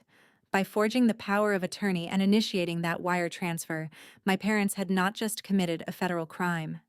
They had legally, voluntarily triggered their own complete disinheritance. The bank freeze you initiated yesterday morning, Kenneth continued, his voice a calm, steady anchor in the swirling chaos of my mind, was the final piece of the puzzle. It formally documented their theft while the funds were still processing. The poison pill is active, Amanda. They have absolutely zero legal standing. The revised will they showed you is meaningless because they are no longer recognized as beneficiaries under the true trust. I leaned back in the leather chair, staring at the Phoenix skyline. The smear campaign, the cheap cease and desist letter, the orchestrated family attacks. It was all utterly pointless. They were fighting a war they had already lost the moment they walked into Desert Financial with that fake document. So what happens now? I asked, my voice quiet. Now, Kenneth said, opening a side drawer of his desk, we execute the final phase of her instructions. He pulled out a single sheet of heavy linen paper.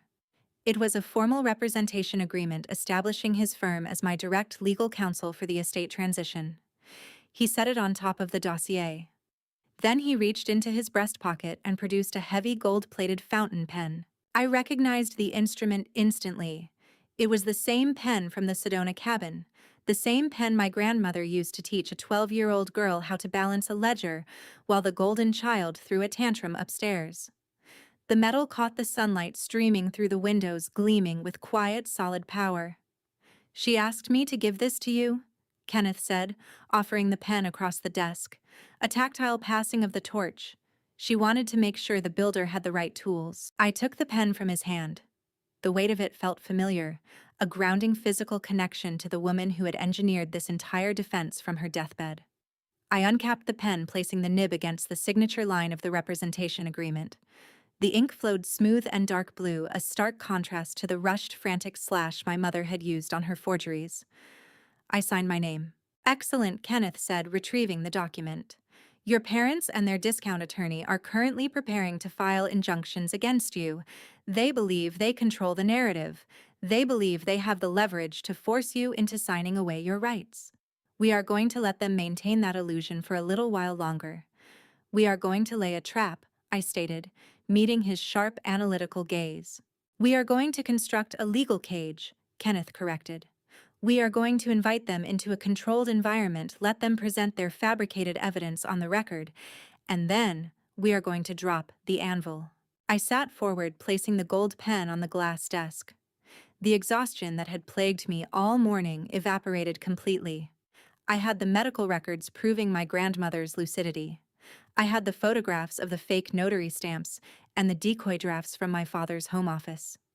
I had the evidence of the bounced earnest money deposit from Olivia's doomed mansion purchase, and now I had Kenneth Bradley and the poison pill. "Let us start drafting," I said. The baby shower took place at a sprawling event venue in Mesa, a space characterized by exposed brick walls hanging Edison bulbs and an excessive amount of pastel floral arrangements. The parking lot was packed with luxury SUVs, a clear indicator that the entire extended Williams clan had arrived in full force. I parked my sedan near the back, turning off the engine and taking a deep breath of the stale, heavily air-conditioned air circulating through my vents. I had spent the past 3 days building an inescapable legal cage with Kenneth Bradley. Now it was time to issue the invitations. Stepping into the venue, a wave of noise washed over me, the clinking of champagne flutes, the shrill laughter of aunts, and the soft strumming of an acoustic guitar playing in the corner. The room was a sea of floral dresses and tailored linen suits. It was a perfectly curated Instagram-ready celebration dripping with manufactured joy. I walked past the gift table, depositing a small, elegantly wrapped silver box, a stark contrast to the towering, ribbon-tied monstrosities brought by others. My arrival did not go unnoticed. The ambient noise in the room seemed to dip, a subtle shift in the acoustic atmosphere, as eyes darted in my direction. The smear campaign my mother had orchestrated had clearly been effective. I felt the weight of their judgment, the quiet whispers and sidelong glances forming a physical barrier between me and the rest of the room. I was the pariah, the unhinged daughter who had allegedly tried to bankrupt her grieving parents. I navigated toward the dessert table, my expression an unreadable mask. I was not here to defend myself. I was not here to engage in a tearful shouting match or plead for understanding. I was operating with the cold, absolute certainty of dramatic irony. I knew something none of them knew. I knew the bank accounts were frozen. I knew Olivia's $100,000 earnest money deposit had bounced, effectively destroying her credit and terminating her luxury real estate transaction. And I knew that Patricia and Bob, currently holding court near the Mimosa Bar, were standing on a financial trapdoor that was about to swing open. I picked up a cupcake from a tiered silver stand. The frosting was a vibrant, unnatural shade of pink, perfectly swirled and topped with edible glitter. As I held it, a bead of condensation from the chilled icing formed and began to drip slowly down the ribbed paper cup. The melting pink icing, a cloying symbol of domestic perfection, felt utterly grotesque in the context of the toxic environment surrounding me. "I cannot believe she actually showed her face," a voice hissed loudly from a few feet away. I turned slowly, my gaze locking onto my mother. Patricia stood near the center of the room, flanked by Aunt Carol and Cousin Greg. She wore a tailored cream-colored dress projecting an image of stoic maternal suffering. Olivia stood beside her sipping a mimosa, her expression a mix of indignation and manufactured victimhood. Patricia took a step forward, her voice rising above the acoustic guitar, intentionally drawing the attention of the 40-odd relatives gathered in the space. "Amanda," she said, the name dripping with icy contempt. "What are you doing here? You were explicitly told you are no longer welcome at family gatherings." The room fell entirely silent. The clinking of glasses ceased. 40 pairs of eyes stared at me, waiting for the inevitable explosion. They expected me to scream, to cry, to launch into a desperate defense of my actions. They wanted a spectacle. I took a small bite of the cupcake, the overly sweet frosting coating my tongue. I swallowed, wiped my mouth with a pristine white napkin, and set the remaining pastry back onto the silver stand. "I came to drop off a gift for Sarah," I replied, my voice steady and completely devoid of emotion. "And I needed to deliver something to you." Patricia scoffed, crossing her arms over her chest. "Deliver something? You have done enough damage. You have harassed us, you have lied about your grandmother, and you have caused Olivia immense emotional distress. I want you to leave. Right now." "She is practically a thief," Aunt Carol chimed in, leaning closer to Patricia in a show of solidarity.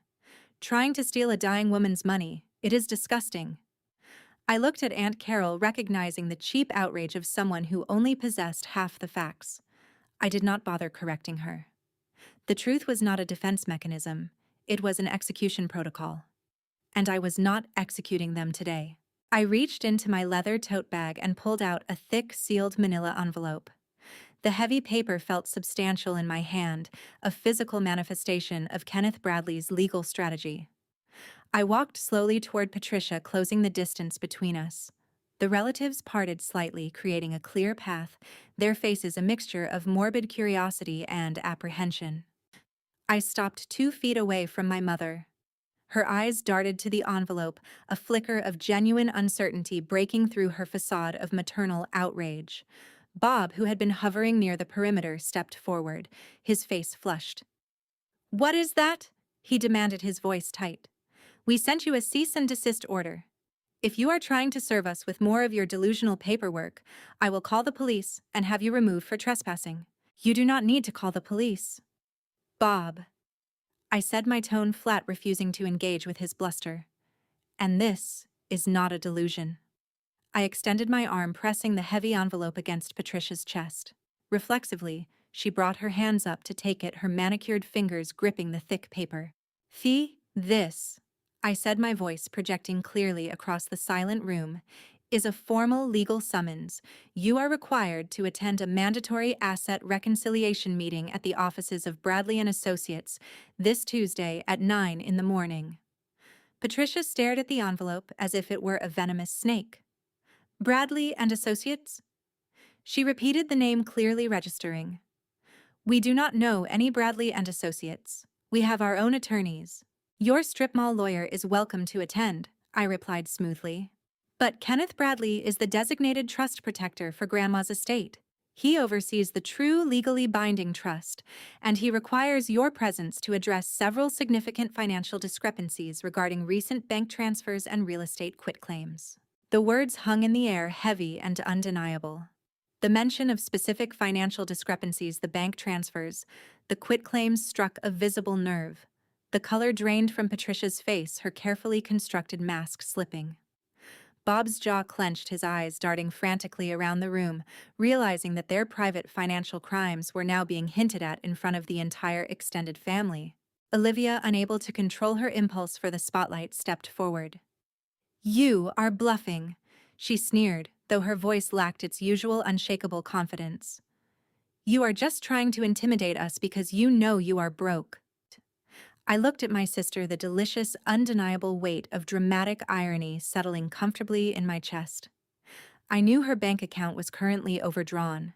I knew the escrow company had already rejected her earnest money. She was standing in a room full of people wearing a designer dress, entirely unaware that she was completely, unequivocally ruined. "I will see you all on Tuesday," I said, offering a small, cold smile. I turned away from my family, walking back toward the entrance. The silence in the room remained absolute, the tension thick enough to slice. I did not look back. I did not need to. The trap was set. The bait was taken. The final confrontation was only 48 hours away, and they were about to walk straight into an inescapable legal cage. Monday morning transformed the 42nd floor of Bradley and Associates into a quiet, tactical war room. The sprawling conference table carved from a single slab of dark walnut served as our staging ground. Outside the floor-to-ceiling windows, the Phoenix skyline baked under the climbing desert sun, but inside the climate control kept the air crisp and deliberately cold. Kenneth Bradley stood at the head of the table, his silver hair catching the recessed lighting, his tailored suit jacket draped over the back of a leather chair. We had spent the weekend compiling the architecture of our legal cage. Now it was time to assemble the final product. I stood beside the table looking down at a pristine black leather binder. The cover was smooth, unblemished, and heavy. I ran my fingertips across the grain, feeling the solid structure beneath the surface. It was a direct, intentional mirror of the prop my mother had deployed at the steakhouse. That night, Patricia had weaponized a plastic folder stuffed with fabricated invoices, hoping to crush me under the weight of an illusion. Today, I was packing my own binder, but this one contained undeniable verified truth. I reached for the first stack of paper, pressing the metal tabs of the binder rings. They snapped open with a sharp, echoing click that reverberated through the quiet room. First, I inserted the foundation of their crime, the forged power of attorney. I had secured a copy of from David Foster at Desert Financial. The blue ink signature with its hurried, sloppy cross on the letter T sat stark against the white page. Next to it, I placed the transaction ledger showing the six-figure wire transfer attempting to move the funds into my parents' joint holding account. Kenneth slid a clear plastic sleeve across the walnut surface. I took it, placing it behind the bank records. It contained the high-resolution photographs I had captured inside my father's home office. Printed on premium glossy paper, the images left no room for interpretation. There were the sheets of printer paper covered in my mother's practice signatures, documenting the evolution of her forgery. Behind that sat the photograph of the custom self-inking notary stamp belonging to Olivia's college roommate, confirming the conspiracy extended beyond our immediate bloodline. "We need the timeline established without any reasonable doubt," Kenneth stated, his voice maintaining its usual calm, authoritative cadence. "The forgery is the mechanism, but the medical records are the linchpin. They invalidate the legal standing of the document from inception." I nodded, picking up the thick manila envelope I had retrieved from the Mayo Clinic. I extracted the attending neurologist's final assessment. I slid the cognitive evaluation into the binder. The score of 29 stared back at me, proving my grandmother possessed unclouded situational awareness and executive decision-making capacity until her heart stopped. The springing clause in their forged document required a doctor to declare her incompetent. This single sheet of paper turned their hasty financial maneuver into a textbook case of federal wire fraud. Next came the Maricopa County Public Records. The quitclaim deed transferring the pristine Sedona cabin from my grandmother directly to Olivia. The notary stamp on this document perfectly matched the test imprint I had photographed on Bob's desk. I secured it into the rings, adding a printed copy of the local property tax assessment to highlight the sheer monetary value of the stolen land. Finally, Kenneth presented the ultimate weapon. He handed me a certified copy of the True Trust. The pages felt thick, substantial, woven with official watermarks. I bypassed the initial declarations and turned directly to Article 9. I highlighted the poison pill clause using a bright yellow marker, ensuring the specific phrasing regarding immediate and irrevocable disinheritance drew the eye instantly. I snapped the metal rings shut, enclosing the documents inside the dark leather cover. I stared at the finished binder. It looked identical to the one Patricia had pushed across the steakhouse tablecloth, but it carried enough legal weight to dismantle 3 lives simultaneously. "There is a variable we have not accounted for," I said, looking up at Kenneth. The tension in my chest tightened, a slow, creeping anticipation replacing the adrenaline of the weekend. What if they do not show up tomorrow? They know I have retained counsel. They know I refuse to sign their non-disclosure agreement. If Bob realizes the bank freeze is permanent, he might recognize the trap. They could liquidate whatever personal assets they still possess and attempt to flee the state before the federal authorities open a formal inquiry. Kenneth shook his head, a faint, knowing smile touching the corners of his mouth. They will not run, Amanda. Running requires a person to admit they have been defeated. You are operating under the assumption that your parents process reality using logic. They do not. They process reality through the lens of their own towering ego. He walked over to the window, looking down at the crawling traffic far below. They believe they hold a winning hand. He continued, turning back to face me. They hired a discount attorney because they believe a cheap threat is all it takes to break you. They orchestrated a social smear campaign because they believe public shame will force your compliance. They look at you, and they do not see a threat. They see the quiet younger sister who works in data management. They will walk into this firm tomorrow morning expecting a surrender. Their arrogance is the lock on the cage door. I left the downtown high-rise late that afternoon, the black binder resting securely in the passenger seat of my sedan. The drive back to my apartment felt surreal, a strange, quiet calm preceding a catastrophic storm. The desert sun dipped below the horizon, painting the sky in bruised shades of purple and burnt orange. I spent the evening sitting on my living room sofa, the television powered off, the apartment shrouded in silence. I did not review the documents again. The strategy was set. The execution was scheduled. There was nothing left to do but wait for the sun to rise. At 9 o'clock, the screen of my smartphone illuminated the darkened room. A text message notification chimed, breaking the stillness. I picked up the device. The sender was Olivia. "Hey sis," the message read, the digital text dripping with manufactured pity. "Mom told me you are still throwing your little tantrum about the estate. Knowing you are strapped for cash lately, let me know if you need a quick loan to cover rent this month. Family helps family, after all." I stared at the glowing screen, the sheer, unadulterated hubris of her words washing over me. She was offering me a fraction of my own stolen inheritance, framed as an act of benevolent charity. She typed that message standing inside a Paradise Valley mansion she could not afford, using funds from a bank account that was currently locked down by a federal fraud hold. She was a ghost haunting a life she did not own, yet she still found the energy to mock the person holding the deed to her ruin. I did not type a reply. I simply locked the screen, setting the phone face down on the coffee table. The dramatic irony was a physical weight in the room, delicious and heavy. Tomorrow morning she would learn the true cost of her vanity. Tuesday arrived with bright, unyielding clarity. I sat near the head of the conference table in the Bradley and Associates boardroom, my posture straight, my hands folded neatly over the black leather binder resting on the walnut surface. Kenneth sat to my right, reviewing a separate file folder, projecting an aura of relaxed professional indifference. The digital clock on the wall shifted to exactly 9 in the morning. Right on time, the heavy frosted glass doors at the far end of the boardroom swung open. Patricia led the procession, stepping over the threshold with the posture of a reigning monarch. She wore a tailored navy suit, her hair styled to perfection, her chin tilted upward in defiance. Bob flanked her, carrying a slim leather briefcase, projecting the practiced scowl of a busy executive annoyed by a minor inconvenience. Olivia followed close behind, wearing oversized designer sunglasses indoors, her lips curled into a confident, smug smile.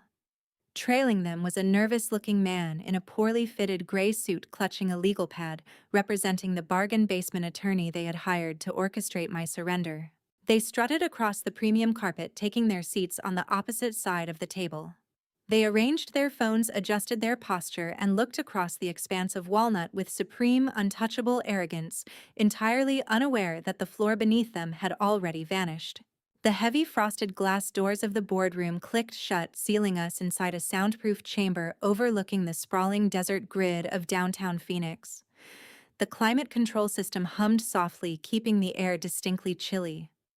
I sat rigid near the head of the dark walnut table, the black leather binder resting beneath my hands.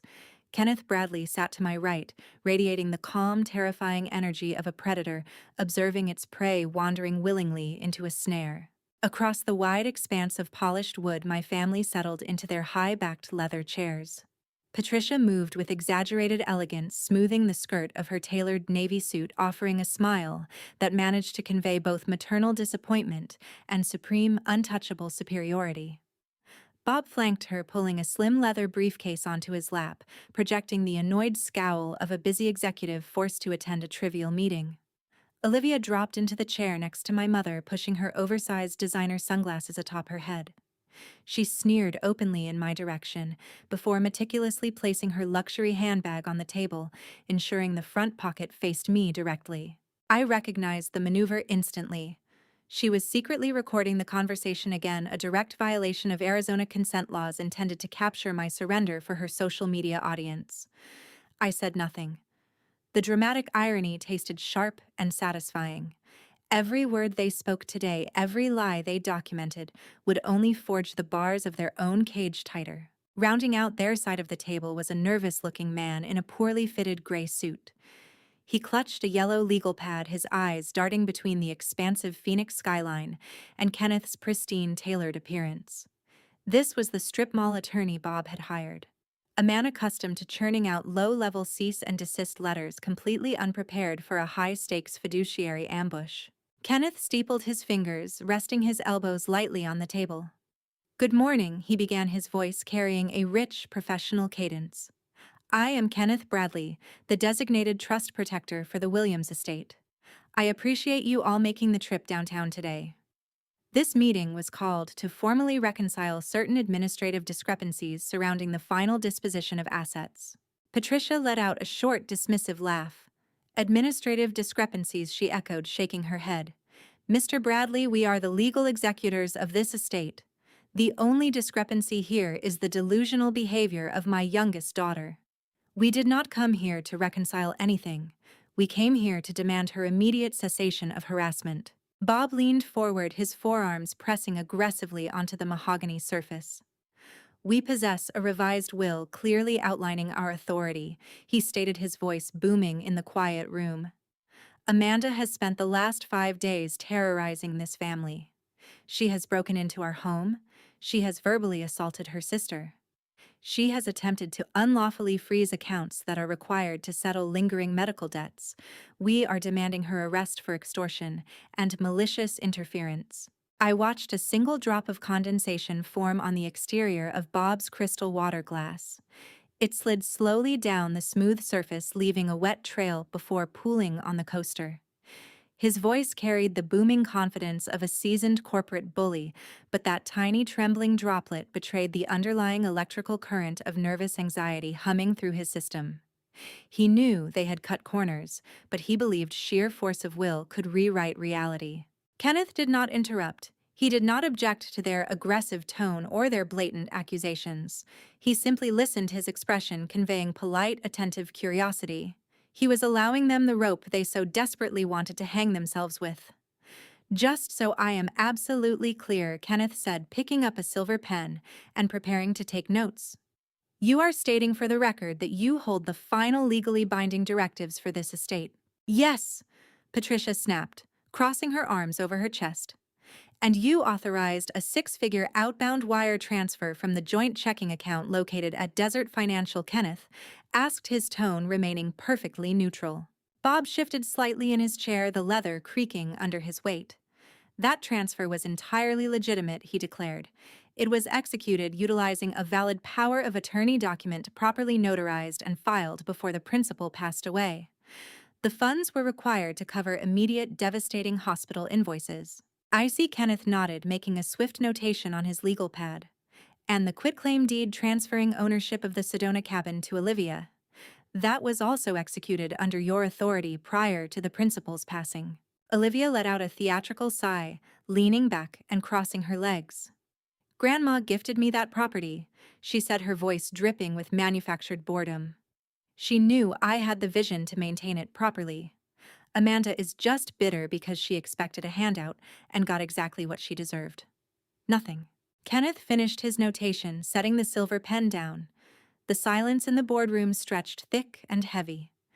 The strip mall attorney scribbled furiously on his yellow pad, visibly sweating under the intense atmospheric pressure. My parents sat tall, their chins tilted upward, waiting for Kenneth to fold. They expected him to advise me to accept their narrative to avoid costly litigation. They expected capitulation. Instead, Kenneth stood up, slowly smoothing the front of his suit jacket.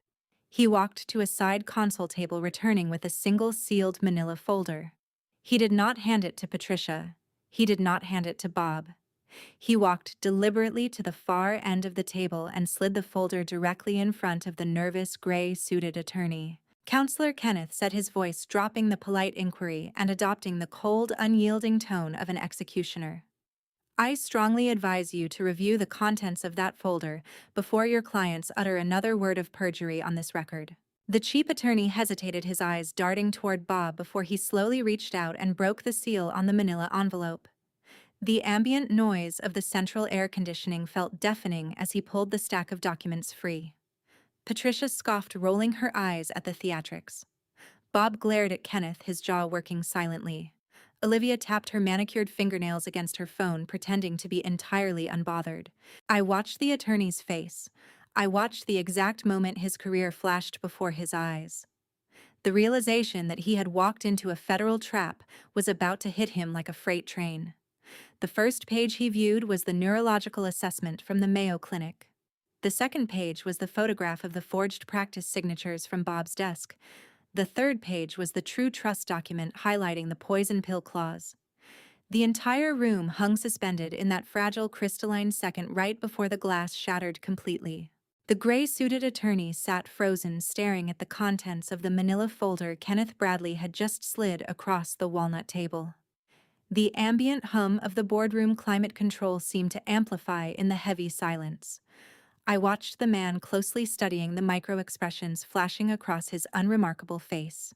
He had walked into this downtown high-rise expecting to bully a grieving younger sister into signing a boilerplate non-disclosure agreement. He had anticipated a routine morning of minor corporate intimidation, securing a quick billing hour for his strip mall practice. Instead, he found himself holding the undeniable blueprints of a federal conspiracy. The attorney read the first page. It was the unredacted neurological assessment from the Mayo Clinic.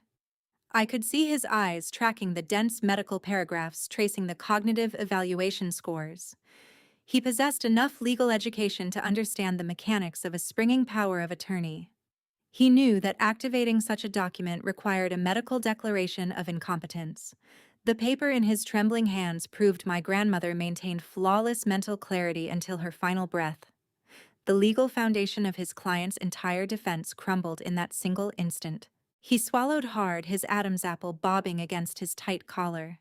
He turned to the second item in the folder, the high-resolution glossy photograph depicting the practice signatures scattered across Bob's mahogany desk. Next to it lay the image of the decoy will drafts, complete with my father's handwritten margin notes orchestrating the theft.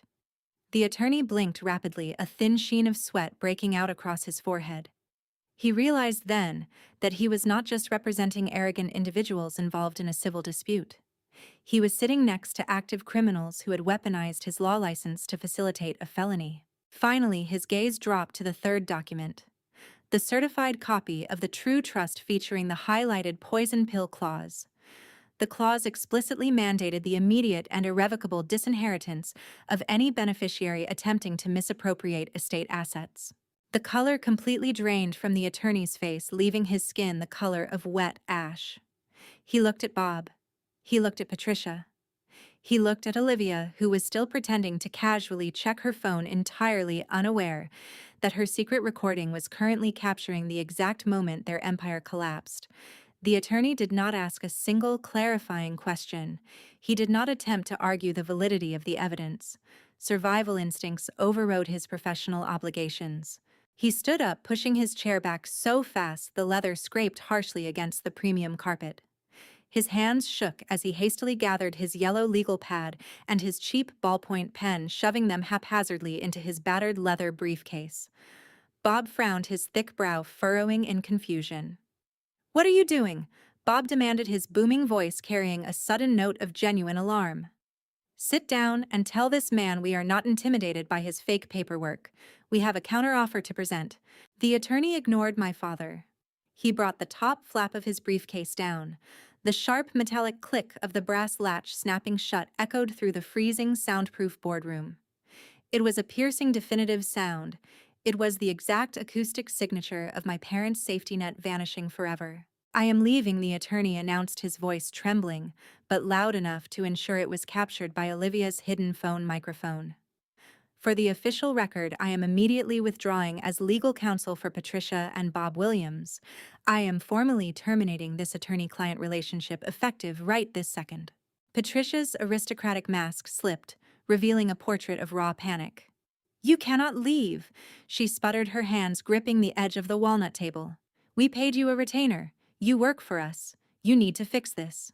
"I cannot fix this," the man replied, backing away from the table as if my parents were radioactive.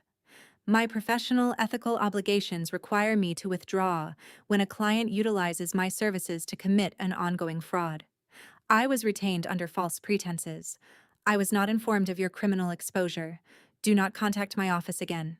He turned on his heel and practically sprinted toward the frosted glass doors, pushing his way out of the boardroom and fleeing down the corridor. The heavy doors clicked shut behind him, plunging the room back into a suffocating quiet. The dynamic in the room had irreversibly shifted. My parents were no longer the untouchable elite executives demanding compliance. They were unrepresented, exposed, and completely out of options. Bob stared at the empty space where his lawyer had just been standing, his mouth hanging slightly open. The manufactured bravado had completely evaporated. He looked down at his own crystal water glass, watching the condensation pool onto the coaster, unable to process the velocity of their defeat. Patricia, however, processed the defeat through a violent eruption of narcissistic rage. She slammed her palms onto the mahogany table, launching herself out of her chair. Her face flushed a dark mottled crimson, her eyes wild and frantic. "This is a setup!" she screamed, her voice shrill and echoing off the glass walls. She pointed a trembling, manicured finger directly at me. "You forged those papers, you stole medical letterhead, and you manufactured those photographs. You are trying to frame your own family because you are a greedy, bitter sociopath." Olivia finally looked up from her phone, the smugness draining from her features as the reality of her mother's panic began to infect her. "Mom, calm down," Olivia urged, her voice uncharacteristically small. "I will not calm down," Patricia shrieked, leaning over the table toward Kenneth Bradley. "You cannot possibly believe her. We are respected members of this community. My husband runs a successful logistics company. We donate to charities. We sit on advisory boards. Do you honestly think we would risk our reputations to forge a banking document?" Kenneth Bradley looked at my mother with an expression of absolute glacial indifference. "I do not think anything, Mrs. Williams," Kenneth replied, his tone so quiet and steady it forced her to stop screaming just to hear him. "I deal entirely in verifiable facts. The fact is, the Mayo Clinic Compliance Office verified the authenticity of that neurological report this morning. The fact is, the metadata on your daughter's photographs proves they were taken inside your home office on Sunday afternoon. And the most pressing fact is that you utilized a backdated invalid legal instrument to wire 6 figures across state lines." Patricia opened her mouth to argue, but Kenneth raised a single commanding hand, silencing her instantly. "You seem to be operating under the delusion that this is a family dispute." Kenneth continued, his gaze locking onto Patricia with lethal precision. "You believe this is a civil matter regarding inheritance percentages. You are incorrect. When you transmitted fraudulent authorization codes to Desert Financial, you triggered federal jurisdiction. You committed massive wire fraud. You committed bank fraud. And because you utilized communication networks to facilitate the transfer, you committed mail fraud." Bob slumped lower in his chair, his hands burying themselves in his hair. The reality of the words crashed down upon him. "The documents in front of you are not bargaining chips," Kenneth stated, smoothing the lapels of his suit jacket. "They are courtesy copies of the exact evidence portfolio my firm handed over to the Federal Bureau of Investigation 2 hours ago." The bank freeze was not a temporary administrative hold. It was a federal asset seizure. Olivia's designer sunglasses slipped off her head, clattering onto the table. "The FBI," she whispered, her voice barely audible. Her eyes darted to her luxury handbag where her phone was actively recording her family's implication in a federal crime. "You did not just skip," Amanda Kenneth said, addressing my parents directly. You detonated your own lives. Your accounts are gone. Your assets are flagged. Your freedom is currently a matter of prosecutorial discretion. But those are simply the criminal consequences. We have not yet addressed the civil reality of this estate. Patricia sank slowly back into her leather chair, the fight draining out of her body, leaving behind a hollow, terrified shell. She stared at me, her eyes begging for a lifeline she had violently refused to offer me just days before. I offered nothing in return. I sat perfectly still, my hands resting on the black leather binder, watching the architecture of their arrogance burn to ash. Kenneth reached across the table, pulling the certified copy of the True Trust toward him. He bypassed the initial pages and flipped directly to the final section of the heavy document. As I mentioned earlier, Kenneth announced the room, hanging on his every syllable. The poison pill clause dictates your immediate disinheritance. But your grandmother was thorough. She did not just want you removed from the equation. She wanted to ensure the estate was managed by the only person in this family who truly understood how to build. He smoothed the final page flat against the walnut surface, preparing to deliver the ultimate structural reversal. The silence in the boardroom stretched taut, vibrating with the kinetic energy of a falling guillotine. Kenneth Bradley held the final page of the True Trust document against the dark walnut table, his fingers resting lightly over the embossed seal. Patricia remained slumped in her chair, her face a mask of hollow terror, while Bob stared at the empty space where their lawyer had fled. Olivia finally stopped pretending to text. She sat perfectly still, staring at the manila folder with the dawning comprehension of someone realizing they were standing on tracks while a train approached. Your grandmother, Kenneth began, his voice ringing clear and authoritative across the chilled air, did not merely anticipate your corruption. She engineered a structural response designed to protect her legacy permanently. When you engaged the fraudulent power of attorney, you activated the poison pill clause. You are legally disinherited. You have zero claim to any portion of this estate. Patricia squeezed her eyes shut, a low, whimpering sound escaping her throat. But the loss of their inheritance was merely the first phase of the execution. However, Kenneth continued, pivoting the heavy document so the text faced my parents directly. The true brilliance of her design is found in the administrative architecture. She knew that simply disinheriting you would not stop you from attempting to bleed the estate dry through endless frivolous litigation. She needed an impenetrable defense. He tapped a specific paragraph near the bottom of the page. Therefore, Kenneth stated, your grandmother appointed a sole independent trustee to manage every single asset, holding, and property title within the portfolio. This individual possesses absolute dictatorial authority over the entire financial ecosystem. They do not require family consensus. They do not require board approval. They hold the keys to the kingdom. Bob swallowed audibly, his Adam's apple bobbing in a dry throat. He looked at Kenneth, a desperate, calculating gleam returning to his eyes. He assumed Kenneth held the keys. He assumed he could negotiate with a corporate fiduciary. We can work out a settlement. Bob rasped, his voice cracking under the strain. If you are the trustee, Mr. Bradley, we can negotiate a repayment plan for the Desert Financial Transfer. We can keep this quiet. Kenneth offered a cold, unyielding smile. I am the trust protector, Bob. I am merely the architect ensuring the blueprints are followed. I do not hold the keys. Kenneth stepped back from the table, gesturing slowly, deliberately toward me. Amanda does, Kenneth finished. The gasp from my mother's throat sounded like a physical tear. Bob's eyes widened, mirroring the expression of a man struck by lightning. Olivia dropped her luxury sunglasses entirely. They clattered loudly against the hardwood floor, bouncing under the table. Amanda is the sole trustee, Kenneth declared, his words falling like anvils. She is the sole beneficiary. She controls the bank accounts. She controls the investment portfolios. She holds the deed to the Sedona cabin. Everything you attempted to steal belongs legally, unequivocally, and entirely to her. The realization hit them in waves, dismantling their reality layer by agonizing layer. They had not just stolen from an abstract corporate trust, they had stolen from me. The daughter they had mocked, belittled, and attempted to exile. The daughter they assumed possessed no power, but the devastating logic of the situation had not yet reached its terminal velocity. This means Kenneth added, twisting the knife with surgical precision, that the funds you wired out of Desert Financial constitute a theft against her personal fiduciary holdings. The Sedona property you fraudulently transferred belongs to her trust. You do not owe a faceless corporation. You owe Amanda millions of dollars in immediate restitution. Olivia let out a sharp, frantic cry. She lunged toward her designer handbag, her fingers fumbling wildly against the leather clasp. She pulled out her smartphone, her thumbs flying across the screen in a desperate, panicked blur. She was trying to delete the secret audio file, trying to erase the digital confession she had arrogant captured earlier in the meeting. "It is too late for that, Olivia," I said, speaking for the first time since they entered the room. My voice sounded steady, devoid of the trembling rage I had carried for days. I felt nothing but cold, absolute clarity. The metadata is already logged. Deleting it now only adds destruction of evidence to your federal profile.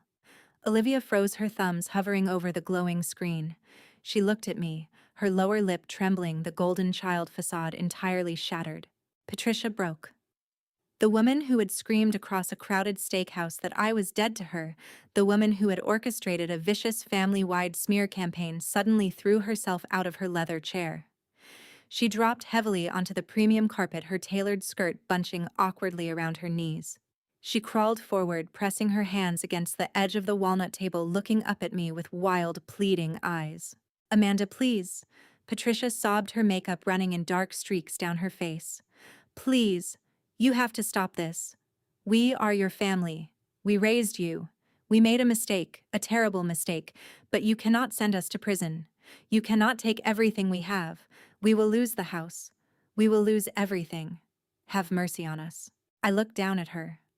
I looked at the woman who had handed me a fake will with a saccharine smile, who had stood by while my father threatened to bury me in legal fees, who had tried to erase my existence to protect Olivia's vanity. She was begging for the exact mercy she had so violently refused to grant me just days before.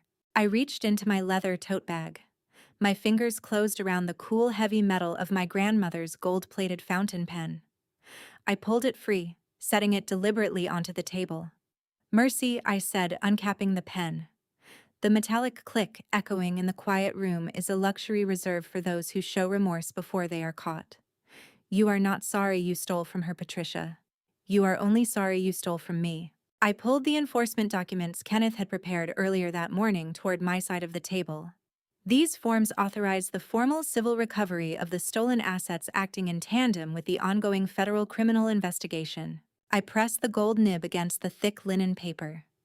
The dark blue ink flowed smoothly, tracing my signature with firm, decisive strokes. I signed the first page authorizing the asset claw back from my parents' joint trust. I turned the page and signed the second, authorizing the immediate invalidation of the Sedona quitclaim deed, effectively seizing Olivia's stolen property. I capped the pen, returning it carefully to my bag. I did not offer a tearful speech. I did not scream or demand apologies. Their destruction was comprehensive, structural, and legally binding. They did not deserve my anger anymore. They barely warranted my attention. I stood up, pushing my chair back from the table. I picked up the black leather binder securing the irrefutable evidence of their crimes under my arm. I looked down at my mother, still kneeling on the floor, weeping hysterically. I looked at my father, staring blankly at the wall, a broken shell of his former arrogance. I looked at my sister, clutching her phone, paralyzed by the terrifying reality of her impending bankruptcy. I turned my back on the people who had thrown me away, and I walked out of the freezing, soundproof boardroom without saying a single word. The crisp morning air of northern Arizona carried the distinct scent of dry pine needles and red dust. 3 months had passed since I walked out of that freezing downtown boardroom. Today, I stood on the wraparound wooden deck of the Sedona cabin, watching the early sunlight bleed across the horizon. The vibrant hues of burnt orange and deep violet illuminated the towering rock formations, painting the rugged landscape in rich, warm colors. The desert always felt most alive at dawn, a stark contrast to the suffocating artificial chill of the life I had left behind in Phoenix. My hands wrapped firmly around a heavy ceramic coffee mug. It was my grandmother's favorite cup, a muted green vessel with a tiny, noticeable chip near the handle. The ceramic radiated a comforting heat against my palms. It was not a designer item. It possessed zero appraisal value. Yet holding it grounded me, providing a quiet, tactile symbol of my true inheritance. It represented countless summers spent on this very deck, learning how to navigate the world from a woman who understood the profound difference between inherent worth and manufactured wealth. 90 days can rewrite the entire trajectory of a family bloodline. The procedural aftermath of our final meeting unfolded with swift, unyielding bureaucratic precision. I did not need to seek revenge. I did not need to launch a retaliatory public relations campaign or spend my energy screaming into the void. The architecture of the law handled the demolition with cold surgical efficiency. My parents received their formal federal indictments 6 weeks after the bank freeze. The authorities do not look kindly upon individuals who utilize interstate communication networks to orchestrate the theft of a deceased person's assets. The charges included wire fraud and conspiracy to commit bank fraud. Facing the terrifying reality of federal prison, my father attempted to hire a high-profile defense team. He quickly discovered that premier defense attorneys require immense upfront retainers. With their primary accounts locked and the stolen estate funds legally clawed back by Kenneth Bradley, my parents faced a severe liquidity crisis. To pay the court-mandated restitution and secure their legal representation, Patricia and Bob had to liquidate their own lives. The pristine Arcadia house with its xeriscape lawn and dying imported orchids went onto the market for a rapid cash sale. The luxury vehicles vanished, replaced by a single, sensible sedan. Their exclusive country club memberships were revoked due to unpaid dues and the ensuing social scandal. The people they had spent years trying to impress abandoned them the moment the federal subpoenas became public knowledge. My parents currently reside in a modest rental apartment on the outskirts of the city, awaiting their sentencing hearings, stripped of the wealth and status that once defined their entire existence. My sister experienced a different but equally devastating brand of ruin. Olivia's arrogant decision to write a 6-figure earnest money check from a frozen account triggered an avalanche of financial consequences. The escrow company flagged the bounced payment, immediately terminating her luxury real estate contract. The seller, outraged by the sudden breach, filed a civil suit for damages, tying up her remaining personal funds in endless litigation. Without the promised inheritance to prop up her lifestyle, Olivia's towering credit card debts finally caught up with her. The banks foreclosed on her pristine white convertible. Her designer wardrobe could not shield her from the reality of a subprime credit score. The socialite friends who used to attend her lavish parties quietly distanced themselves, treating her sudden poverty like a contagious disease. She learned a brutal lesson about conditional loyalty. The people she surrounded herself with did not love her. They only loved the access her supposed wealth provided. I watched a hawk circle high above the canyon, riding the invisible thermal currents. I took a slow sip of the dark roast coffee, letting the bitter, rich flavor ground my thoughts. Kenneth Bradley and I spent the better part of the last 3 months untangling the administrative web my parents had tried to weave. We officially invalidated the forged quitclaim deed, restoring the Sedona property to the trust. We consolidated the investment portfolios and secured the liquid assets. I assumed my role as the sole trustee, navigating the complex financial ecosystem my grandmother had so carefully constructed. I did not view the money as a sudden lottery ticket. I viewed it as a tool, a resource requiring careful, diligent management. My background in healthcare data architecture provided the perfect framework for my next endeavor. I spent years analyzing the systemic failures of the regional hospital grids, watching vulnerable populations fall through the cracks of a broken medical system.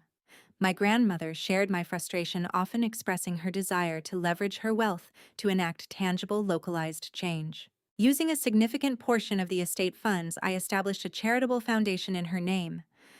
We purchased a vacant commercial building in an underserved neighborhood in South Phoenix. Over the past month, I oversaw the renovation, transforming the empty shell into a state-of-the-art community healthcare clinic. The facility will offer free preventative care, diagnostic services, and chronic illness management to individuals who cannot afford basic insurance premiums. The paperwork cleared the state regulatory boards just last week. The clinic opens its doors next month, fully staffed and permanently endowed by the trust. There is a profound, unshakable irony woven into the foundation of that clinic. My parents attempted to steal this money by fabricating a story about crippling medical debt. They tried to use the healthcare system as a weapon to force my surrender. Now the very funds they tried to launder will be used to provide actual medical relief to the city. But the most striking realization hit me as I reviewed the demographic data for the new clinic location. My parents, having liquidated their assets and drained their retirement accounts to avoid federal prison, are now officially recognized as low-income individuals. They no longer possess the premium private insurance plans they once flaunted. As they age and their health inevitably declines, they will find themselves entirely reliant on the social safety nets they used to openly despise. It is highly probable that one day Patricia or Bob will need specialized care they cannot afford. And when that day arrives, they will have to sit in the waiting room of a free clinic funded entirely by the daughter they tried to destroy. They will have to seek healing inside a building bearing the name of the woman they attempted to rob. I lowered the ceramic mug, resting it against the wooden railing of the deck. The sun finally cleared the jagged red peaks, flooding the canyon with brilliant, unshadowed light. The desert air warmed rapidly, chasing away the lingering chill of the night. I felt a deep, settling peace resonate through my chest. The phantom ache of losing a family had faded, replaced by the solid structural reality of the life I had built in their absence. I did not hate them anymore. Hate required an emotional investment I was no longer willing to make. They were simply strangers navigating the consequences of their own choices. My grandmother told me to always be the builder. She understood that true power does not come from tearing others down or staging elaborate theatrical battles. True power comes from constructing a life so resilient, so deeply rooted in truth, that no amount of manipulation can shake the foundation. I turned away from the canyon edge, stepping back toward the glass doors of the cabin. I had databases to review, clinic schedules to finalize, and a legacy to manage. The war was over. The trap had sprung. And as I walked inside the quiet sanctuary of the home that was rightfully mine, I realized the most satisfying victory of all. I had built a remarkable door, and they would never be allowed to walk through it again. We are raised on a very specific, deeply ingrained American mythology, the absolute sanctity of the traditional family unit. From the glowing, idealized portraits of Norman Rockwell to the television sitcoms that neatly resolve generational trauma in 22 minutes, we are taught that the home is a sanctuary. We are conditioned to believe that the parents who sit at the head of the Thanksgiving table stand as infallible pillars of wisdom, moral fortitude, and unconditional love. But what happens when the architects of that foundation are the ones quietly, methodically pulling out the load-bearing beams? What happens when the most dangerous betrayals do not come from strangers in the dark, but from the people serving you Sunday dinner? To examine the narratives of familial exile and eventual reckoning is to look into a mirror that reflects the most uncomfortable truths about parenting responsibility and the long-term emotional survival of children. Raising a human being is a terrifying, magnificent burden. It requires far more than the basic American baseline of providing a roof, an education, and a college fund. True parenting demands the ultimate daily subordination of the ego.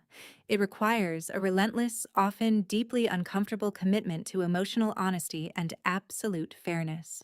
Yet within the traditional family structure, there is a pervasive, quiet temptation to prioritize appearances over authenticity. When parents lack emotional awareness, when they have not healed their own deep-seated insecurities or confronted their own failures, they invariably project those fractures onto their children. They choose the path of least resistance. They anoint a golden child, one who easily reflects their own vanity, who performs the script of perfection, and who makes them look like successful parents to the outside world. To protect this fragile illusion, they must simultaneously create a scapegoat. They quietly discard, ignore, or outright vilify the child who challenges them, the one who possesses the quiet, analytical intuition to see the family's decaying facade for what it truly is. When parents abandon fairness to protect their own pride, they do not just hurt the unfavored child. They set a ticking time bomb deep within the family's DNA.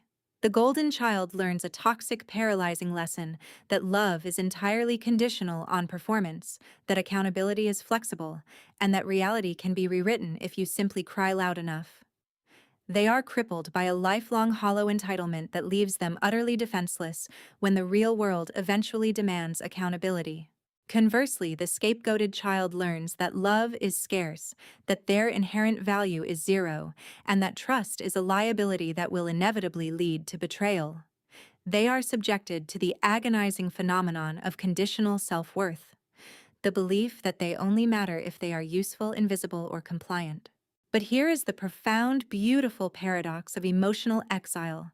The child who is starved of validation, the one whose belongings are packed in garbage bags, or whose inheritance is stolen in the shadows, is often the one who learns how to hunt for their own survival. They become the architects of their own reality. Because they were denied a seat at the family table, they learn how to build their own. They learn the hard, unyielding currency of truth, logic, and self-reliance, precisely because they have spent a lifetime suffocating under the weight of a lie. We share these narratives, these deep, sometimes agonizing dives into the human condition, because they resonate with a silent, vast majority. If you have ever felt the phantom ache of a family that failed to see your worth, if you have ever had to build your own sanctuary from the rubble of their rejection, or if you simply believe in the power of truth over manipulation, I encourage you to subscribe and follow Zara Told Stories. We explore these complex, deeply personal realities every day, bringing light to the hidden corners of the family dynamic and celebrating the quiet strength of those who survive it. When we look at the survivors of these familial betrayals, we are forced to confront a deeply held cultural bias. Let us address the conventional wisdom that permeates our society. Family is everything. Blood is thicker than water. You must forgive and forget, because you only get one mother and one father. This is perhaps the most fundamentally flawed and dangerous philosophy we pass down to our children. We weaponize the concept of forgiveness, twisting it into a tool that serves the abuser rather than offering release to the abused. We teach children that because someone shares their DNA, they are permanently entitled to their time, their resources, and their emotional peace. I submit to you a viewpoint that pushes against the grain of everything we are taught. Sometimes the greatest act of self-respect a child can perform is walking away from the people who gave them life. Unconditional love should never, under any circumstances, mean unconditional access. True family responsibility is recognizing that the title of parent is not a lifetime mandate. It is a lease that must be renewed daily through honesty, respect, and emotional safety. When parents break that lease through deceit, theft, or emotional manipulation, they do not get to use the biological reality of their parenthood as a shield against the consequences. The ultimate triumph in these stories of reckoning is not found in revenge. Revenge is loud, messy, and requires an emotional investment that the abusers simply do not deserve. Nor is the triumph found in a tearful cinematic reconciliation where the parents finally fall to their knees and beg for forgiveness. The most profound, devastating triumph is absolute indifference. True power is not forcing the people who broke you to finally see your worth. True power is realizing their vision was always too narrow to encompass your value in the first place. The victory is the realization that you have become a person who no longer needs their apology to be whole. You build a life, a fortress of your own making, filled with people who actively chose you, who speak the language of accountability, and who protect your peace. And when the ghosts of your past finally come knocking at your door, shivering in the cold reality of their own consequences, desperate for the warmth of the fire you built entirely from scratch, you do not have to burn them. You do not have to scream at them. You simply do not open the door. As you step away from this story, I ask you to pause and look across your own kitchen table tonight. Look at the faces of the people you call family, the ones sitting in your living room, the ones whose names populate your phone. Are they sitting there because they genuinely respect the boundaries of your soul? Or are they only there because of the accident of shared blood? If you were to change the locks on your front door tomorrow, who would you actually trust with the key?